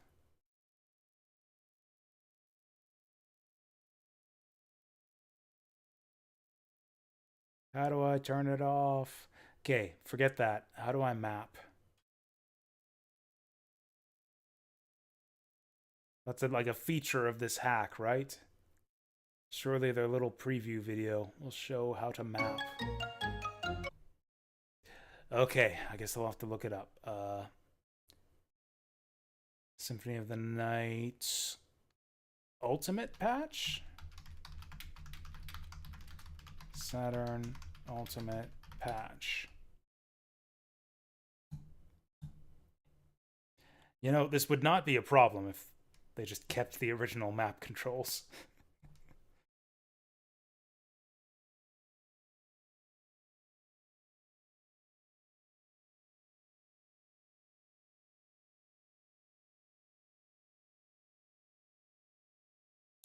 Fuck it.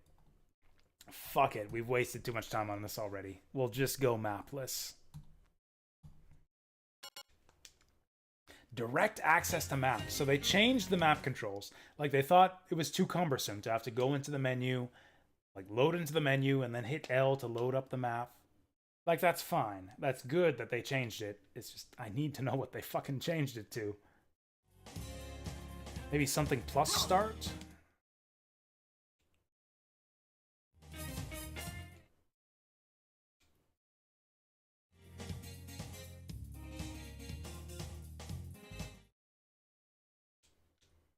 Like, there's only so many buttons on the Sega Saturn.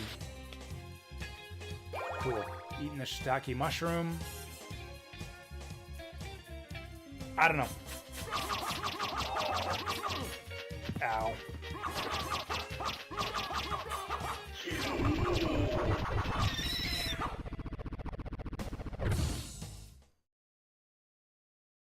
Oh, that's it.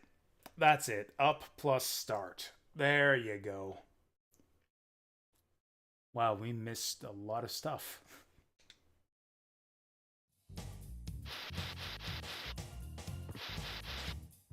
Oh, I remember this. I remember this. This is like the hardest room in the whole game.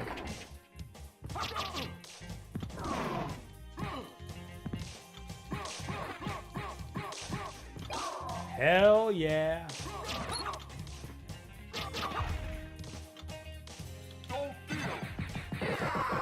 Hell yeah.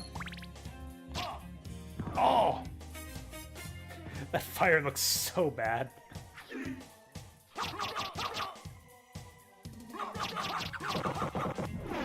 Oh, these guys are easy now.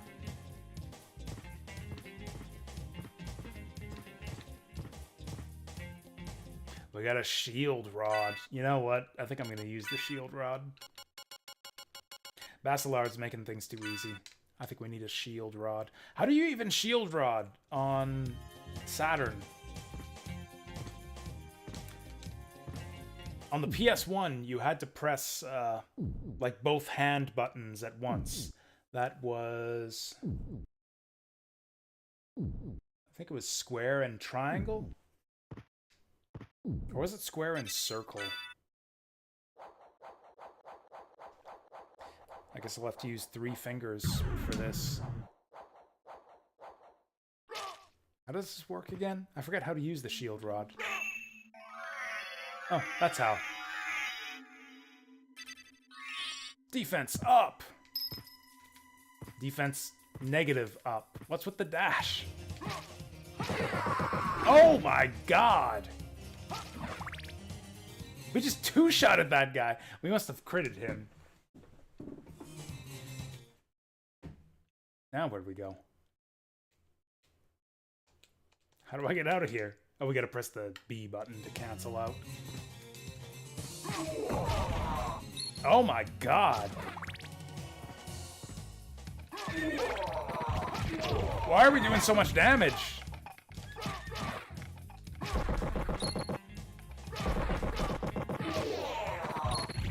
Actually, what is the damage on this thing? 57.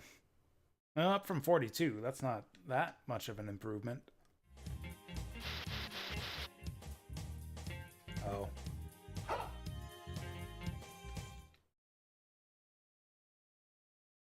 Okay.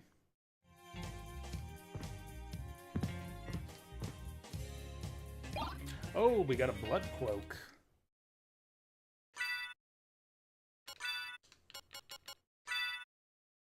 Okay, 2 defense.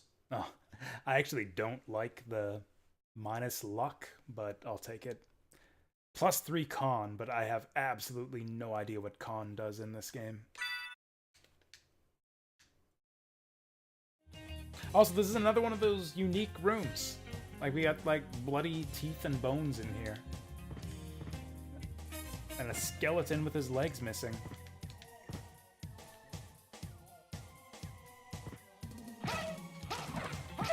No, can't one-shot her. Actually, I wonder if the shield rod scales with defense rather than attack. Maybe we do more damage while the defense up buff is up.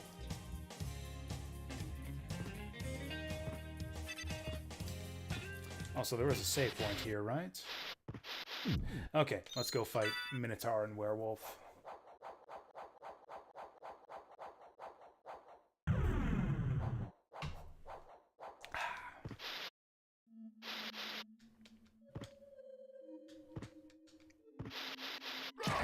Honestly, I was kind of hoping that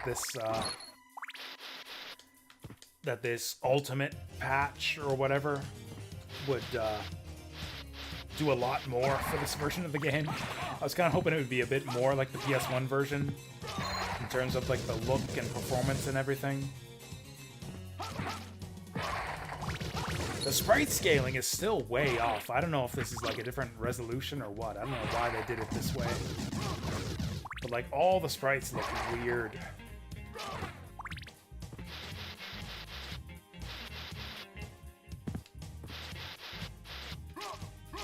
Honestly, even the load times still aren't great. Oh, library card. Actually, that's kind of a hint. That's kind of a hint that you're supposed to go to the library after this fight. Huh? Who are you? Open Hell's Gate.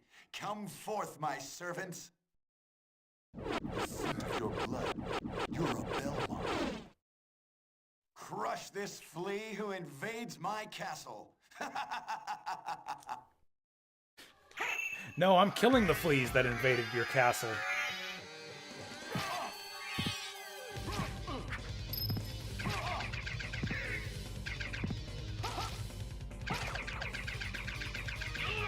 Oh, Urya!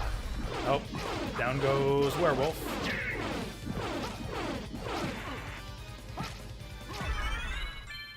Damn. Yeah, Shield Rod does damage. Where's my health? I'm certain that was a Belmont. So he says he's the lord of this castle.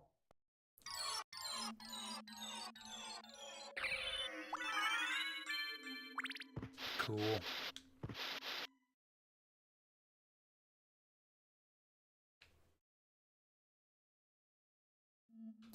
That gets us Mist Form.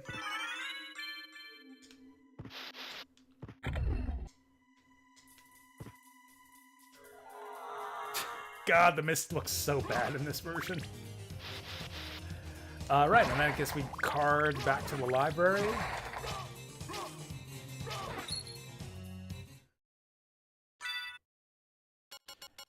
And then I think that gets us our bat, and then we can pretty much go anywhere.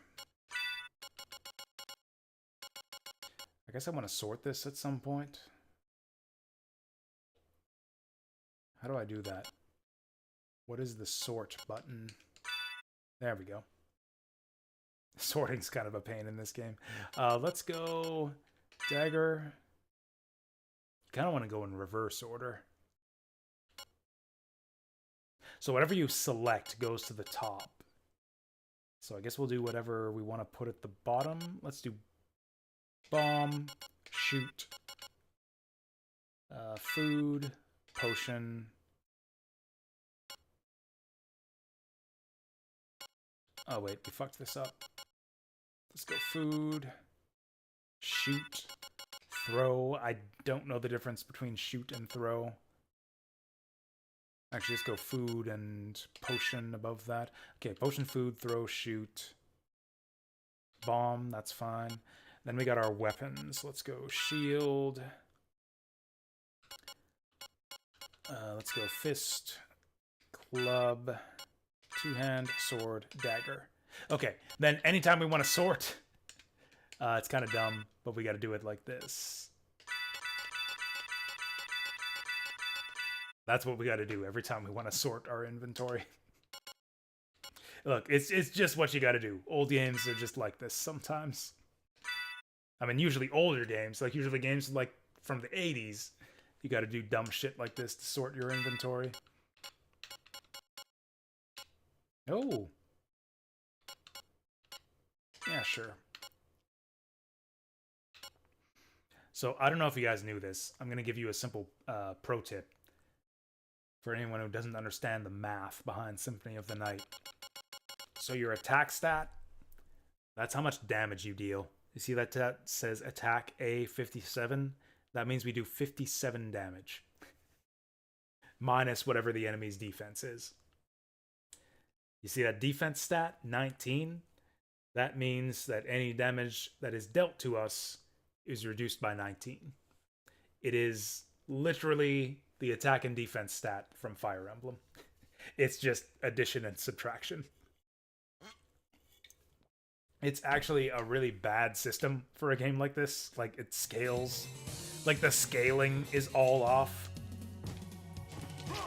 It's so easy to, like, make yourself basically invincible with a system like this. Oh yeah, that's not even the reason we went in here.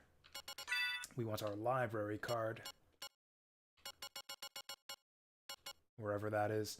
I don't even know what category of item this is.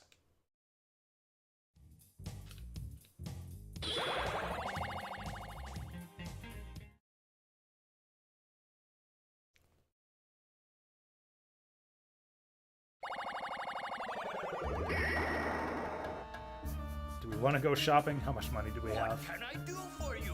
You know, it doesn't have the strategy section from the PS1 version, which was kind of a pointless thing. It just shows you a video of, like, someone beating the boss. Each boss in the game has, like, a video showing you how to beat it. Oh, till we meet again. I really don't want to... Oh, maybe it's not hold up. Maybe it's just press up. That's it. That's it. You just press up. Also, there's 2 versions. So if you hold down the left or right, you'll teleport a certain distance. So we're teleporting forward. By default, you get fireballs.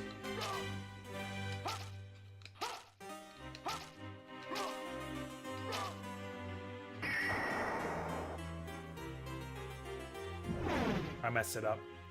By default, you get fireballs.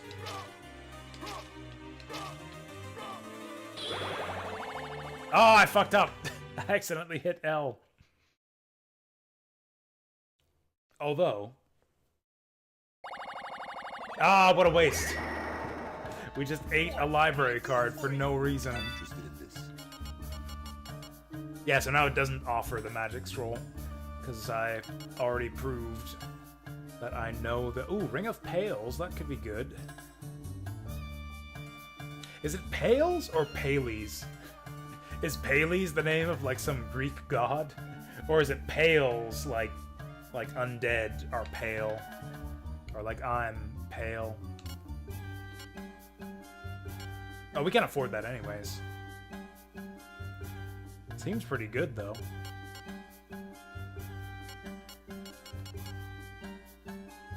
Ooh, int 4.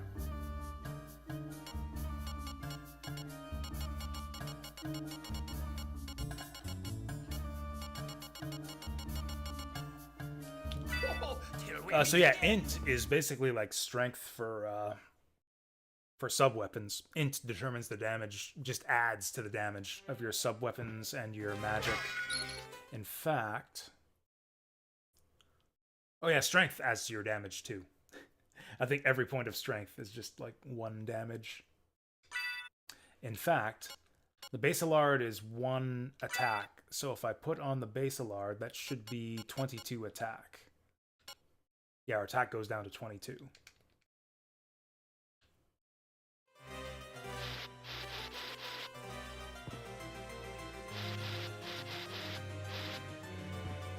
Doing some Symphony of the Night maths here.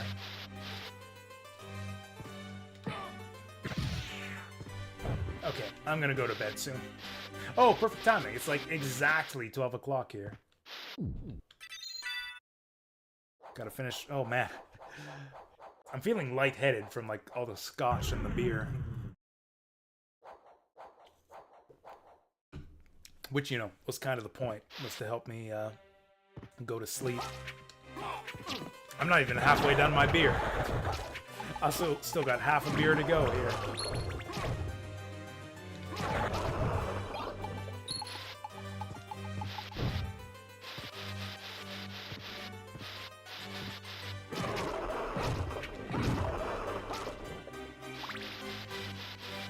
Okay, what do we get down here? Also, this is another kind of choke point in your progression. Like, after you go to the Colosseum and get the Mist form, you have to go to the library and get Bat form. I'm pretty sure. We'll see what's behind here, but I think it's Bat form.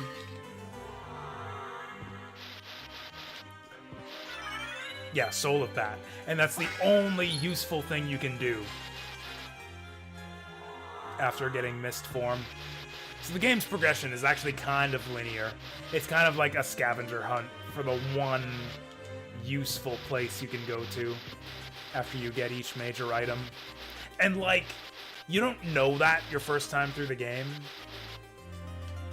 Like, you're kind of just searching and finding cool stuff all over the place, and it's fun. It's only on replays where you kind of realize, like, oh, I have to follow the exact same sequence every time. And, like, you can be more or less efficient about it. Like, you can take detours to get other fun items. But if you're trying to be efficient, there's really only one route through the game. Or at least through the first castle.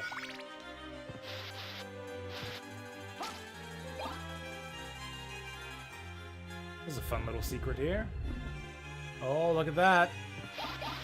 Actually, we should have got this. Should have got this the first time. The Holy Rod's a pretty good item.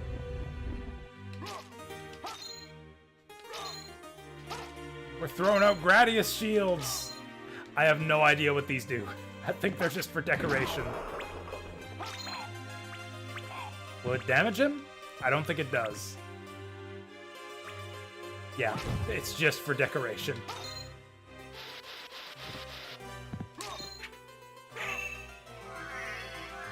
Yeah, to get the real shield rod power, you have to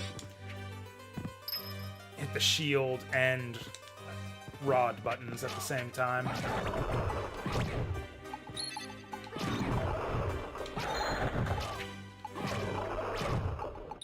Or maybe it does more damage if you fire the shield out? I don't know.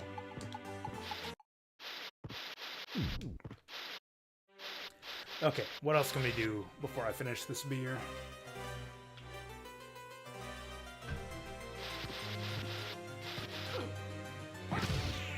Actually, I mentioned earlier that I thought there should be a teleporter in the library, but I guess you can just teleport to the library anytime you want.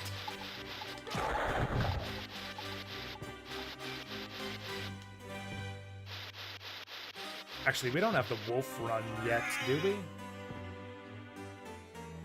Yeah, we don't. The wolf has like a super run, but you need an item for it. Oh, thanks, fairy! That was actually kind of useful. Yeah, she used an uncurse on us. And I'm actually not too angry about her wasting it, because we have lots of uncurse. In fact, with the bat form, we could clear Richter now. Maybe we just do that. Maybe we just clear Richter, get the bad ending, and call it a night.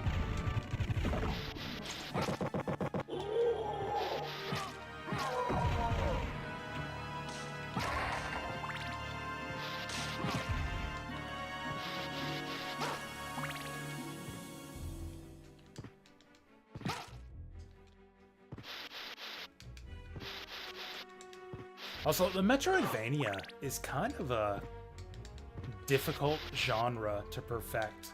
Like, I'm, going over all these flaws with Symphony of the Night, but like, there's kind of a lot of elements you need to cover to have a good Metroidvania. Like, I hate the term Metroidvania. I think it was Tim Rogers who coined, or I don't know if Tim Rogers coined this current term, but I think he uses this term that I think he got from another guy, the search action genre. He calls it search action instead of Metroidvania, which I think is a much better name for this type of game, because you get the two elements of it. You got your search and you got your action. You've got the searching aspect, which is all like exploration, like roaming around in cool looking environments, looking at stuff, discovering stuff, finding secrets. That's kind of a couple of the elements of a good Metroidvania are like good environments, look at good stuff to look at, immersive environments and graphics, and good setting and everything. Cool stuff to find. Like, there's the search element, so you've got to have like cool things to find in the environment. Hey, Zap, you made it. Choops was worried that you were gonna break your watch streak or something. I'm glad you could make it. I think we're just about at the end of the stream, too. I don't know, I guess we're not that close to the end. Xanadu like is a good name, too, actually. Xanadu is one of the best search action games. Xanadu might actually be still among the best Xanadu likes. Oh, you were at movie night. What was the movie? Maybe you told me already, but I forget. Oh, this is our first time in this area, too. Ah, shit, yeah. Yeah, I don't know. Maybe this is the best song of the game. Fire of Bat?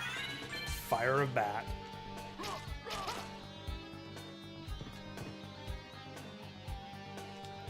You know what? I don't think I have the volume high enough. I just realized this. I don't think I have the volume high enough. I think it's been too quiet all night. There we go.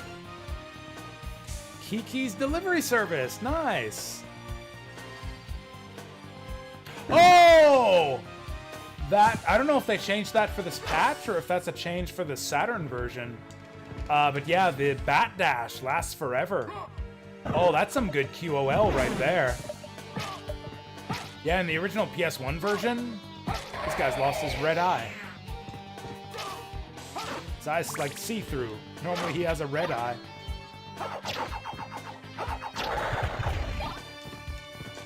What was I saying? Yeah, normally you have to like the Bat Dash ends your Bat transformation, so you have to keep on using it. Yeah, in this version you just Bat Dash forever. That's awesome. Yeah, this guy should have a red eye. I don't know why he doesn't. Is red not in the Sega Saturn color palette or something? Oh, the transformation effect looks so lame too. Man, even with the patch, the Sega Saturn version kind of sucks. Honestly, Maria is pretty much the only redeeming thing about the Sega Saturn version. That's not what I wanted to do. Pentagram. I haven't seen Kiki's delivery service in a long time. Sub or dub?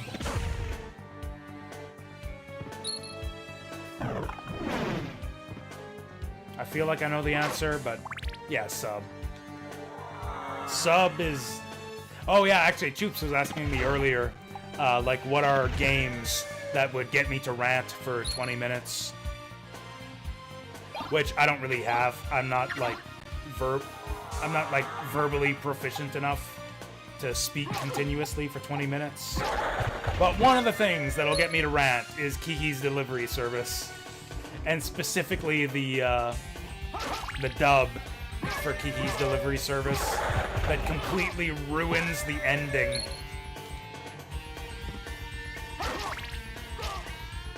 I think I've talked about this on stream before. You've probably heard it. But yeah, in the English dub for Kiki's delivery service, like the final thing in the movie is where, what's his name? The cat.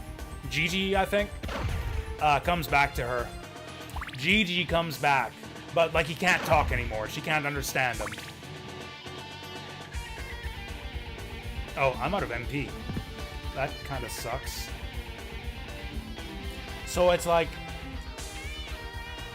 I don't know. There's a lot going on in that movie. Like, one of the things that happen is, like, Kiki kind of goes through a crisis, loses her magic, can't fly anymore, and she's got to get her groove back.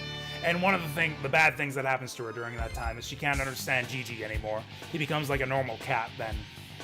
And it's, like, eventually, like, shit happens.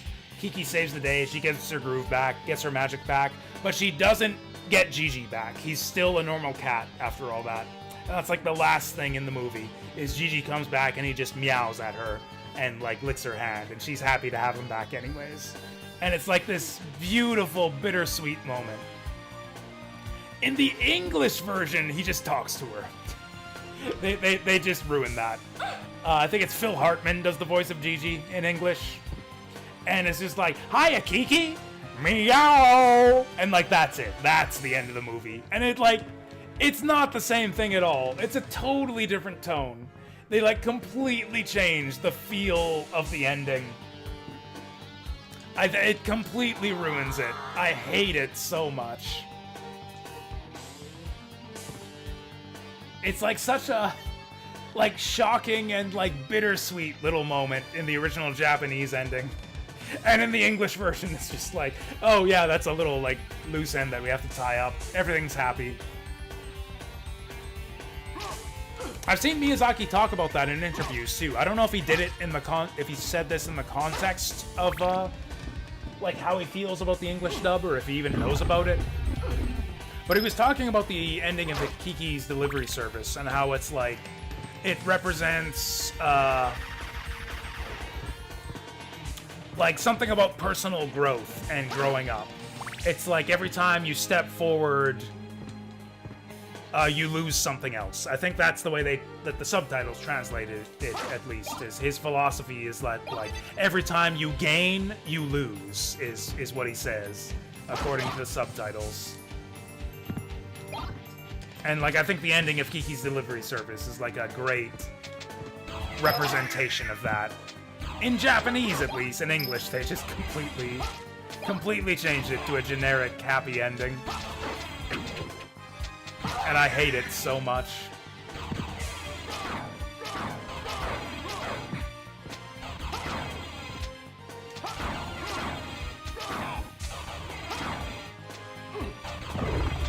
Hey, we got it! We got the big demon statue! Check it out! That looks so cool. That's even cooler than I remembered. Actually, this is super rare. I've tried to get this in past runs of Symphony of the Night. I've never done it on stream. Wow, that actually looks awesome. Yeah, it's actually a really rare transformation. I was not able to get that the last few times I streamed this game.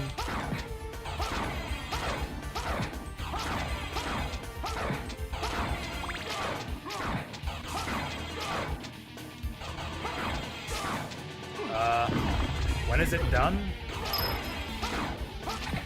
Oh, there it is.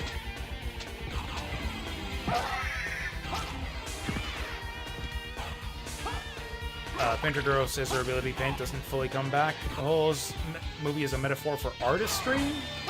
Well, that's kind of interesting. I'll have to rewatch that one. I'll have to rewatch Kiki's Delivery Service. I mainly remember the ending, because like I watched them both. I watched the English dub and the Japanese version. I watched the Japanese version first, and like that's why it pissed me off so much when I watched the English version. To the point where that's the main thing I remember about that movie.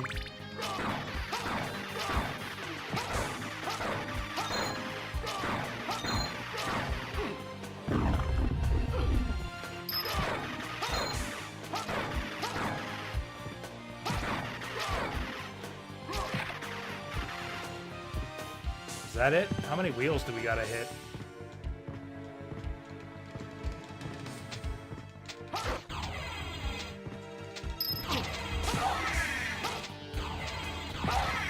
There we go. Clock tower is actually kind of dangerous. Oh, that's it. Your word is my command. What does that mean? What is she trying to tell me? What the hell does your word is my command mean? Your word is my command. She's trying to tell me to break through that wall, but, like, that's not what that means. I've never heard that clip before. Normally she says there's something funny about that wall. That's clear. That's like, okay. Your word is my command. Why does she say that? That's so unclear what she's actually trying to tell you.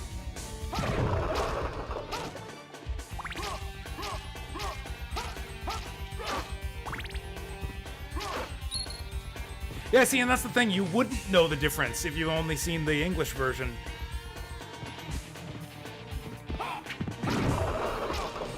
Oh, there's one thing that pissed me off so much, too, is if you go on YouTube and you look at the ending, or, like, the comparison of the ending, it's all, like, you know, people who grew up with the English dub saying how much better the English version is. It's like, oh, the Japanese version is so sad. It ruins the whole movie. I'm so happy that the English version fixed it. Like, that's all that anyone says in the comments on YouTube. There's not a single person who thinks the same thing that I do. And that it's like the other way around, and that the English version ruined the Japanese version. Rainbow mantle, that's new. The fuck is a rainbow mantle? Get to wear Joseph's Technicolor dream coat. I still don't have an accessory.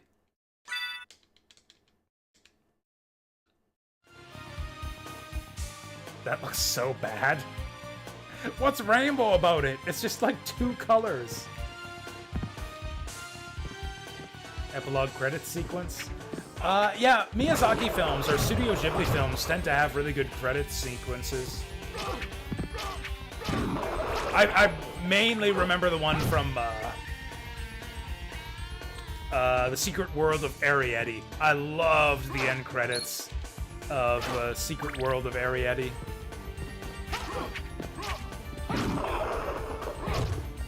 That's actually a movie I've come... Oh, the cloak changes color. What causes that? Is it every time we change scenes? Every time I get hit? What's causing that? Oh, it's just over time. It just, like, slowly shifts over time. Oh, that's cool. That's really cool. I like this rainbow cloak. Did I miss a gear? That thing should be open. Oh, there might have been one back here.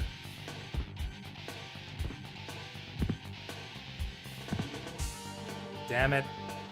I can't remember which ones I hit.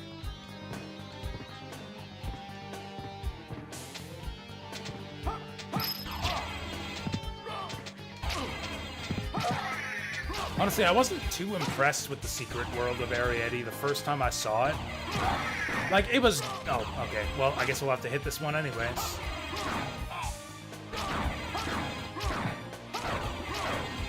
Like, it was good, but I was kind of disappointed. I kind of expected something more epic, something more like Spirited Away, or Princess Mononoke.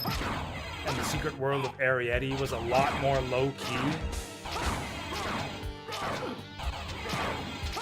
But I think I've come to appreciate it more over the years.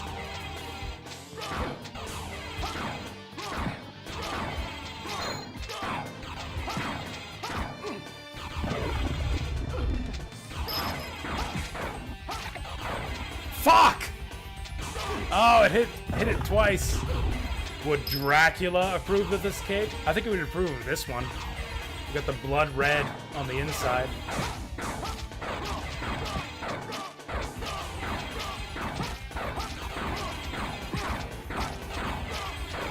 Okay, let's slow it down.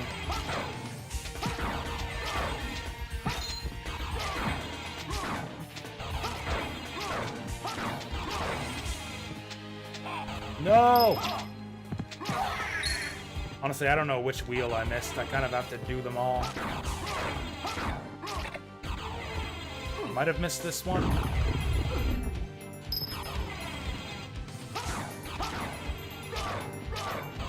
I think I missed this one. I think this is the one. Actually, we can't do it this way. It hits it 2 at a time. Okay. Alucard is trans now. We got the trans flag colors. Whoa.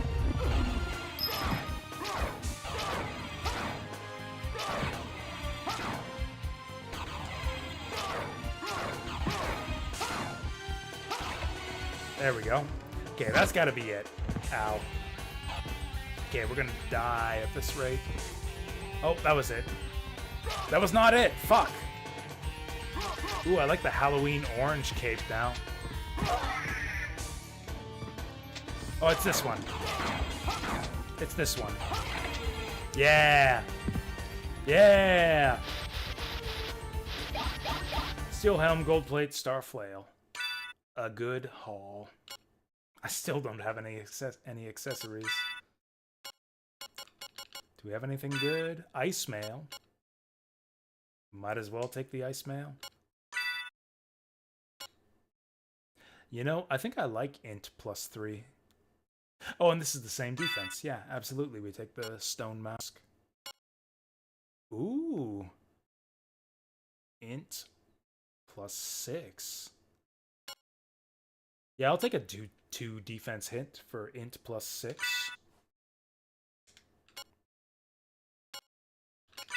Also, I'm going to try out that new Star Flail. I like the Star Flail. It's fun.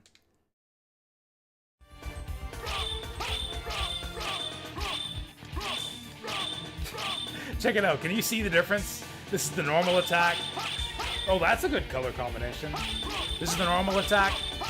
This is the special attack.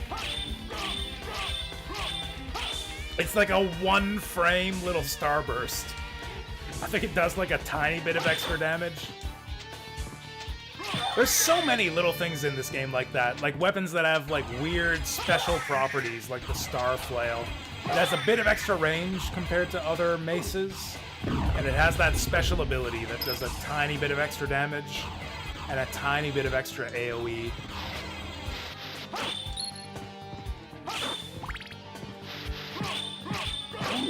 Also, it attacks a bit faster. It attacks a bit faster than other maces, too. Oh, you know what? You need an item for that. There is an item that shows your damage numbers. But I skipped the area that gives you that item. Actually, Starflail is really good.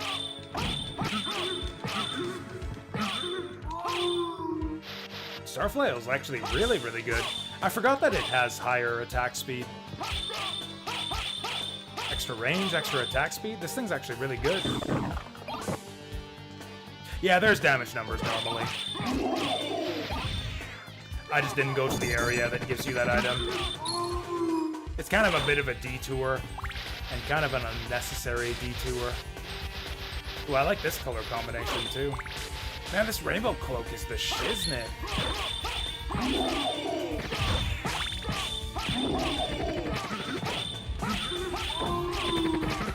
Also, the voices are totally different from the PS1 version.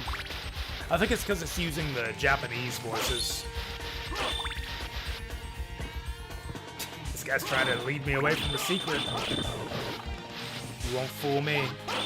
Healing mail. I might actually need that right now.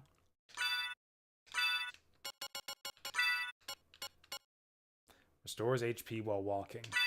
Well, I might as well, since I'm missing a lot of HP.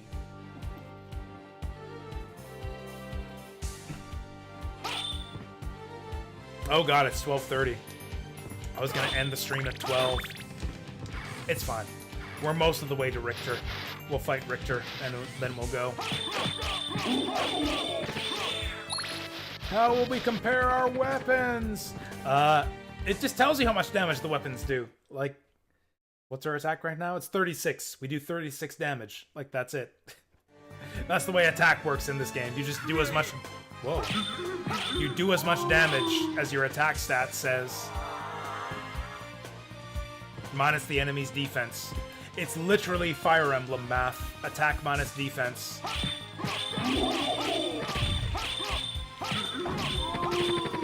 Oh, we can one-shot him with the special flail attack.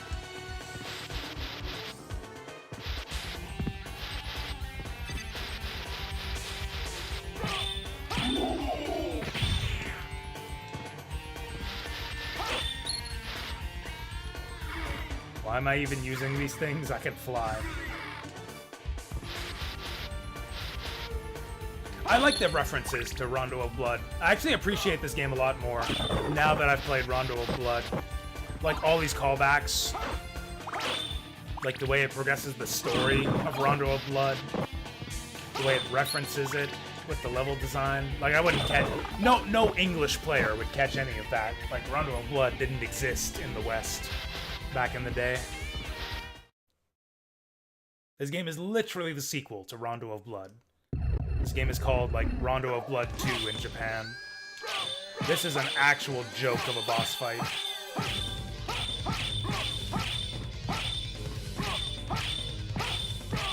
I don't know what they were thinking with this guy. I don't know what the hell they were thinking with this boss fight. Why does he like get knocked back all the way to the corner when you hit him. It's so weird. Okay, we're going to fight Richter now. We'll get the bad ending today, and then probably just finish the rest of the game tomorrow.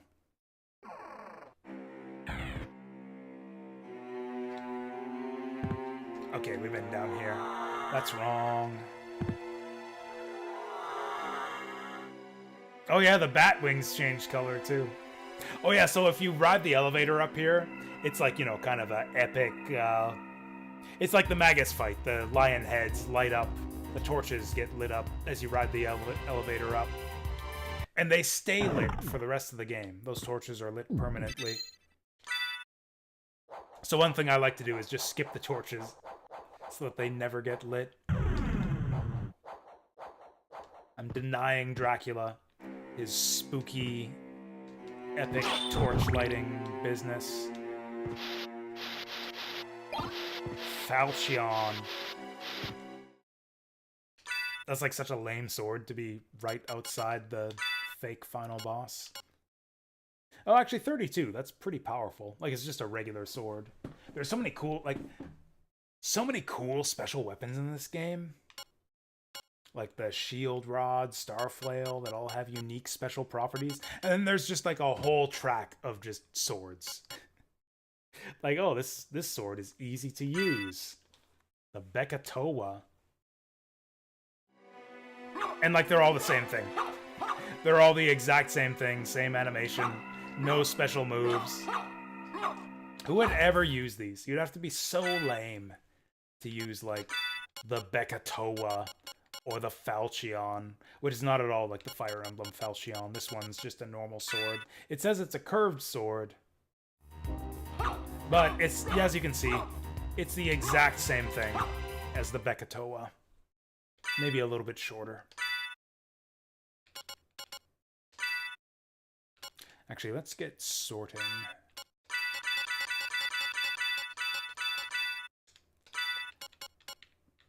What do we want to use for Richter?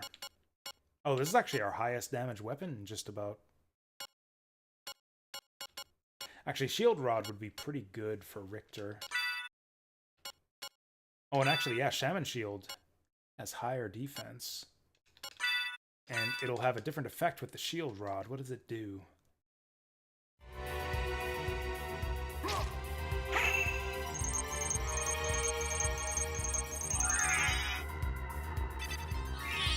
Intelligence up. That's kind of interesting. Maybe we can find a good sub-weapon we want to use.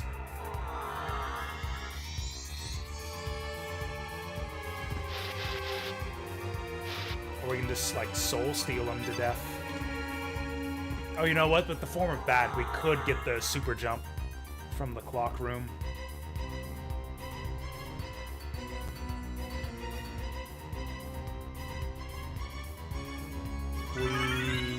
Oh, we just get a smorgasbord of health ups in here.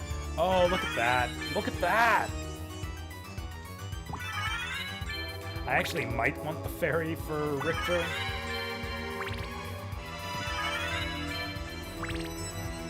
Good stuff. Actually, I suppose we might as well grab all the items and then go back and save. Oh, this loading zone is new.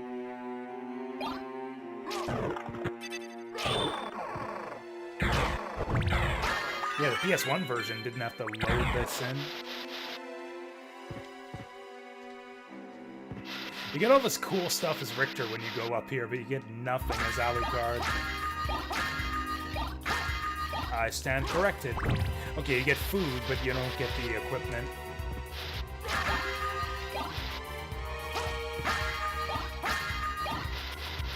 Platinum mail. I honestly don't think we want that. I'd kind of like a better sub-weapon. I think Richter has holy resistance. Maybe even holy immunity. I'd rather have like an axe or daggers or something. Or the ring.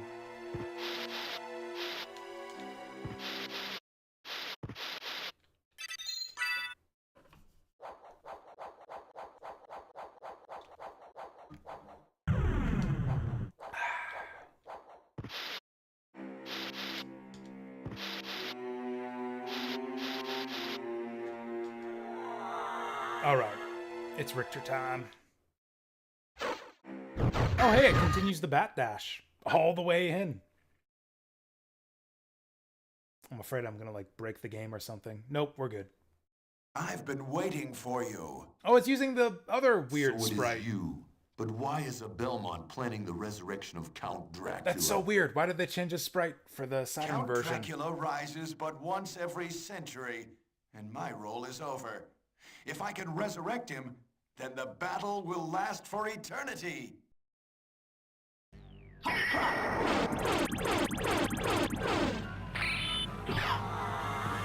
Denied. Oh, you know what? I don't need the healing mail anymore. Do I have holy mail? Because this guy does a lot of holy damage. I mean, he's not wrong. That's literally Konami's philosophy. It's like, let's just keep resurrecting Dracula so the series can last for eternity.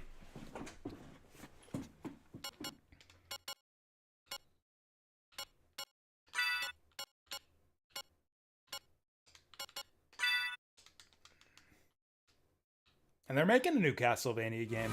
I watched that trailer. It actually looks pretty good.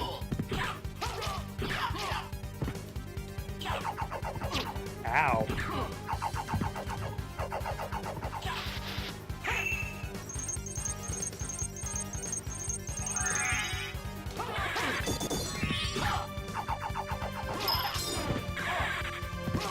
Okay, we're gonna die.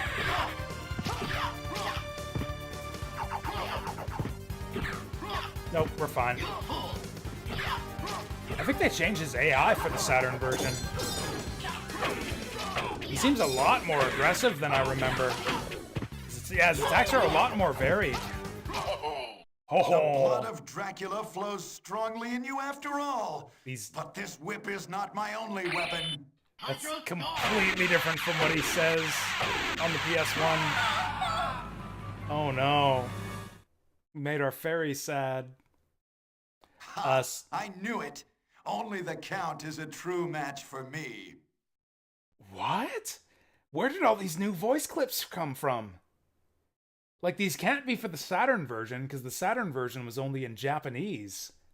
Did they, like pull these? Are these unused voice clips from the PS1 version? Because, like, that's Richter's original voice actor. That's not from the PSP version. But yeah, it can't be from the Saturn version, because the Saturn version never came out in English. That's crazy. And yeah, he has bullshit item crashes. It's totally bullshit. Chris Redfield from RE1? Is it the same voice actor?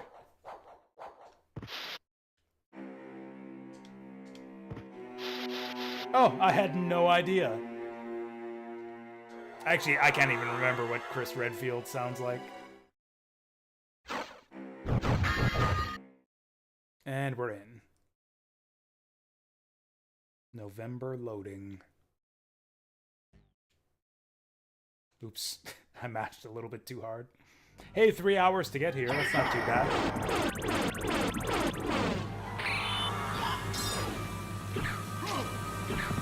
Okay, I need to, like, not get hit at all before the holy water comes out. Oh, fuck. Well, okay, we're basic. Okay, yep, we're actually dead. Oh, this is fucked. Okay, I knew it. Huh. Only the Count is a true match for me. Where the hell do these voice clips come from?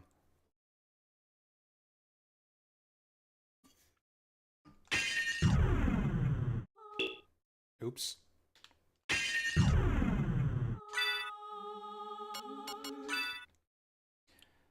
Okay, what are we gonna do? Rapid fire is not gonna help us. So I think we just take whatever item does the most damage, or whatever weapon does the most damage, which I think is just the shield rod. Jewel Knuckle does more, but only 5 more. Could try magic spells. I don't know what his magic resistance is like. We can get intelligence up from the shaman shield. Can also get some healing items. Do we have resist holy? We don't. Got a lot of pot roast. Still no accessories. Should have bought some from the shop. Oh, resist holy. That could be handy. Yeah, we'll actually take that and use it when he uses the holy water. Also, we don't want the ice mail, we want platinum mail.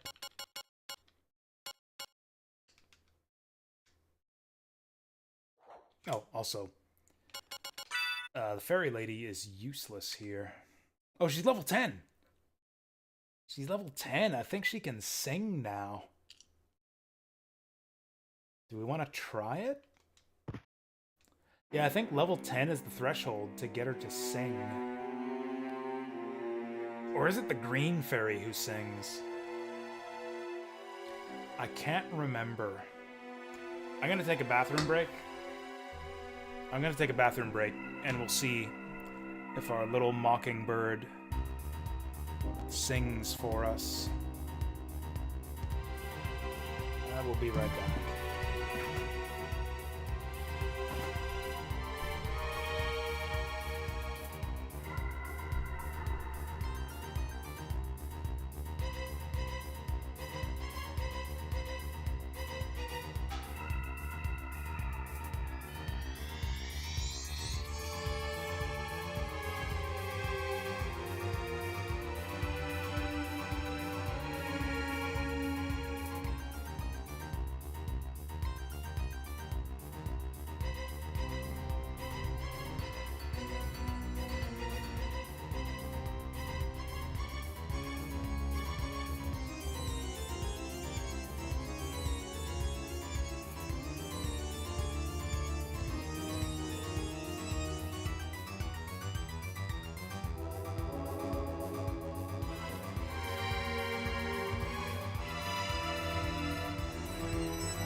Did I miss it?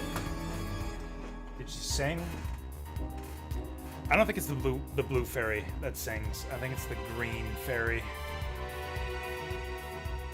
Also, I don't even know if the green fairy's in this version of the game. No singing. Ah, that's a shame. Oh, also, it didn't show the break message. I keep forgetting to hit that transition button. Yeah. I hit the thing for the break message, but I didn't actually press the button to bring it up. Oh, did I do this? I was gonna save so I don't have to change my loadout every time.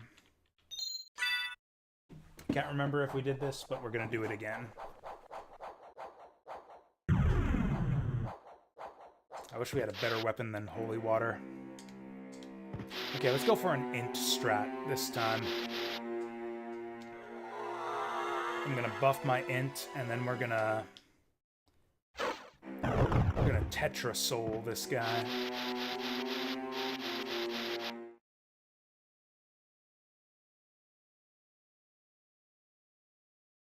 In fact, we can use the iframes. Yeah. Oh, no, we can't. No, nice freeze frame on the cross guy, though. Ow. Okay, that's a bad start. That's a really bad start. Man, this guy's a lot harder on the Saturn. Oh, we're fucked.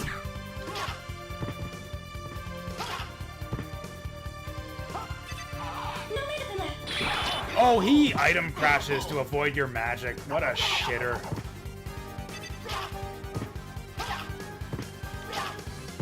Okay. Fuck. Oh, I was gonna switch to the ghost. That's right. We swapped it. We kept the fairy. I knew it. Only the Count is a true match for... Yeah. We kept the fairy to see if she would sing, but we actually want the ghost for this fight. Ah, magic's no good. Man, I didn't think it was going to be this much effort to kill Richter.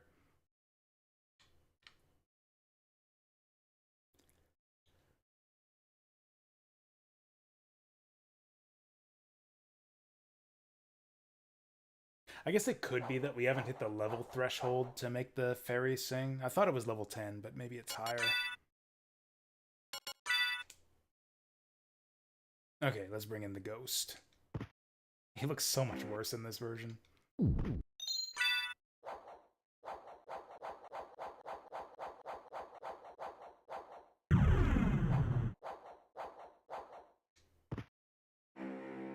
Actually, since intelligence is basically useless for this fight, let's put the Knight Shield back on so we can go defense up.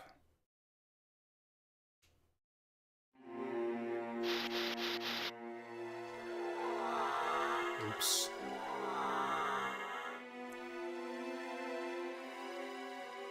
Ghost is all confused because I'm a bat now. Oh, apparently he doesn't like bats. Apparently he won't follow a bat Alucard.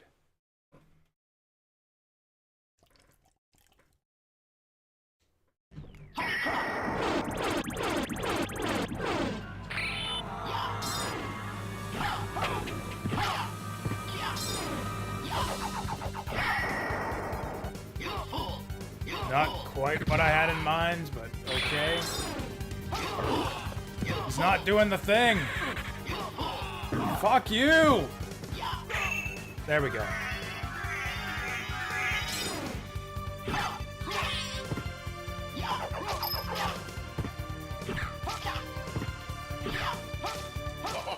The blood of Dracula flows strongly in you after all. But this whip is not my only weapon. What the hell? All these voice clips are new. Okay. Protection from Holy, that works. Actually, that defense up seems to be working. You bitch! You fucking bitch! Oh, that was easy! That was easy! Over, Belmont. So Oh man, that war defense between up buff humans is and vampires huge. finally ends here. What need for the shepherd when the wolves have all gone? My time on this world has come to an end. Yeah, what the hell? The voice acting in this game is so good. It's like on a whole another level from games nowadays.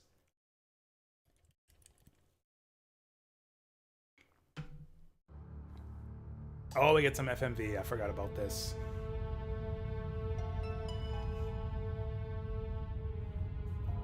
Is this even really a bad ending? Like, Dracula doesn't come back if we destroy his castle, right? Or maybe not. I guess he's still inside the reverse castle up in the sky. I guess we only destroyed the fake castle. You know what? The Richter style fights, the PvP fights, have always been my favorites in the like post Symphony Castlevania games. Like all the GBA and DS Castlevanias have awesome like 1v1 rival fights. Like what's it? I think it's Maxim from I forget which game. He's really awesome. I think that was from Harmony of Despair, Dissonance, or whatever. Oh yeah, Julius. The Julius fight is awesome. Mankind continues to fight, but it is a desperate fight to stay alive. I suppose that he chose a life of all the warfare, rival battles are since that was awesome. the only way he That's like knew. the best part Like you, of Father, every he chose a portable path of Castlevania destruction. game. Farewell, land of my birth. Never again will these eyes gaze upon your beauty. And we got the bad ending. Oh, what music will we get? We got I Am the Wind. They hacked I Am the Wind back into the Japanese version. Nice. That's a true, like, Symphony of the Night fan right there.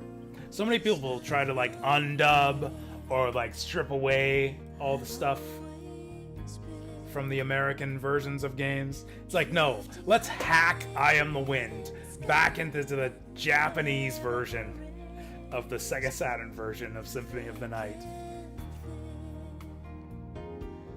Amazing.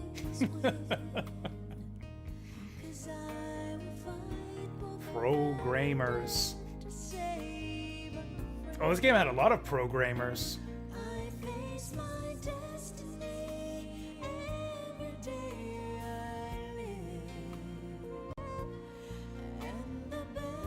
Honestly, I don't even think there was good music in the Japanese credits. I think it's just like some generic orchestra music in the Japanese version. Which I think they used in the PSP port. I think the PSP port uses the generic orchestra music. They took out I Am the Wind and replaced all the good voice acting with shitty modern voice acting. It's so terrible. PSP version fucking sucks. That's actually not true. The PSP version is probably the best.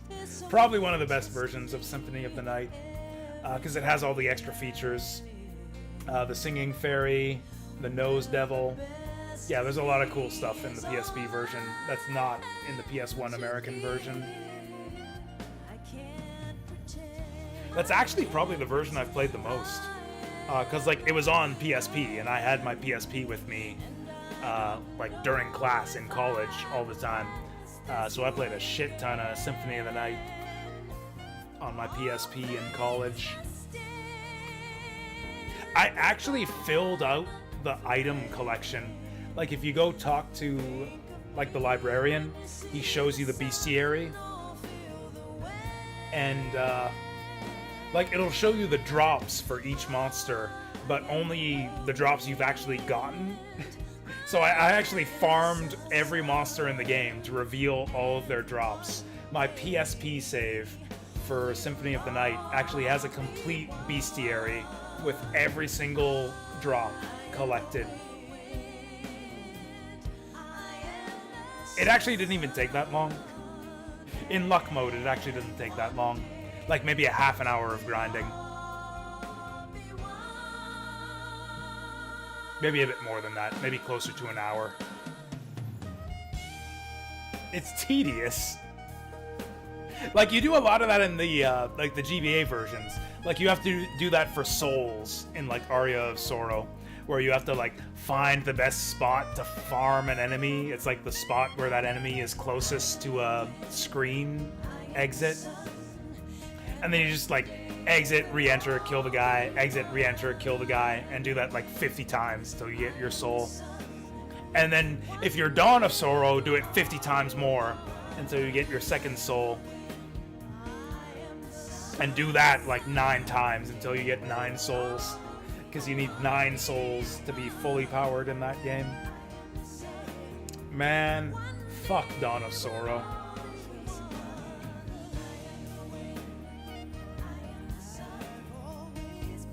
Patch Ultimate 1.1. Good job, Medusa team. Honestly, I'm not even that familiar with the Saturn version to really be able to tell what's different. Like, I can't really tell from playing this exactly how much they improved it over the vanilla Saturn version.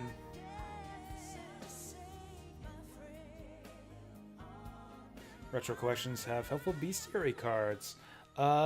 Didn't the original games have those, though? I thought the original games also had, like, bestiary entries that shows you if enemies had drops you hadn't collected. Like, I thought every Igavania game has that, right? Starting with Symphony? Do we get anything from beating the game in this version? I guess we didn't really beat the game. Yeah, 63%. What a joke. As if that even counts as beating the game.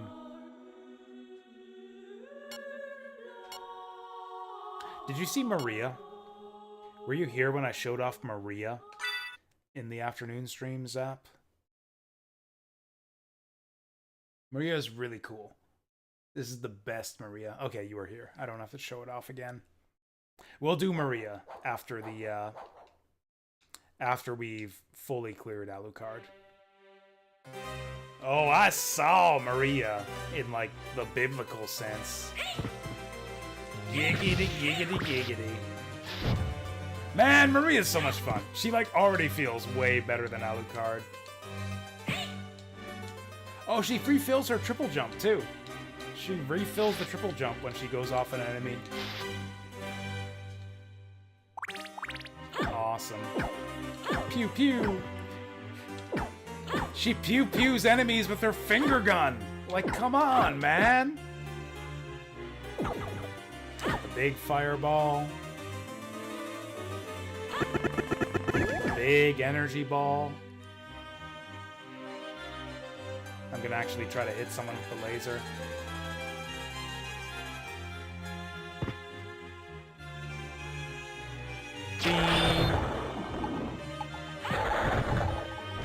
Man, I can't wait to play Maria. Maria's so good in this version. I don't know why that weird barrier thing keeps forming in front of her, though. Can Maria be cursed?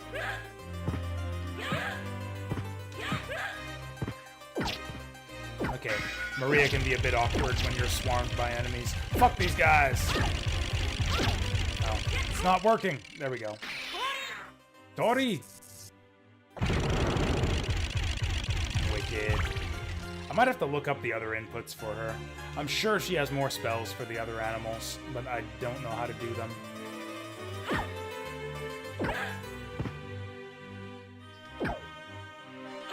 Trying to do like a soul steal input.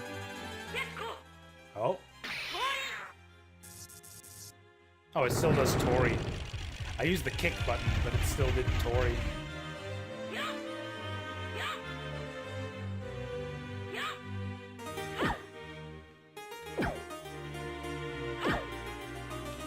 I'm trying the Alucard magic inputs, but it's not working. I might have to look these up.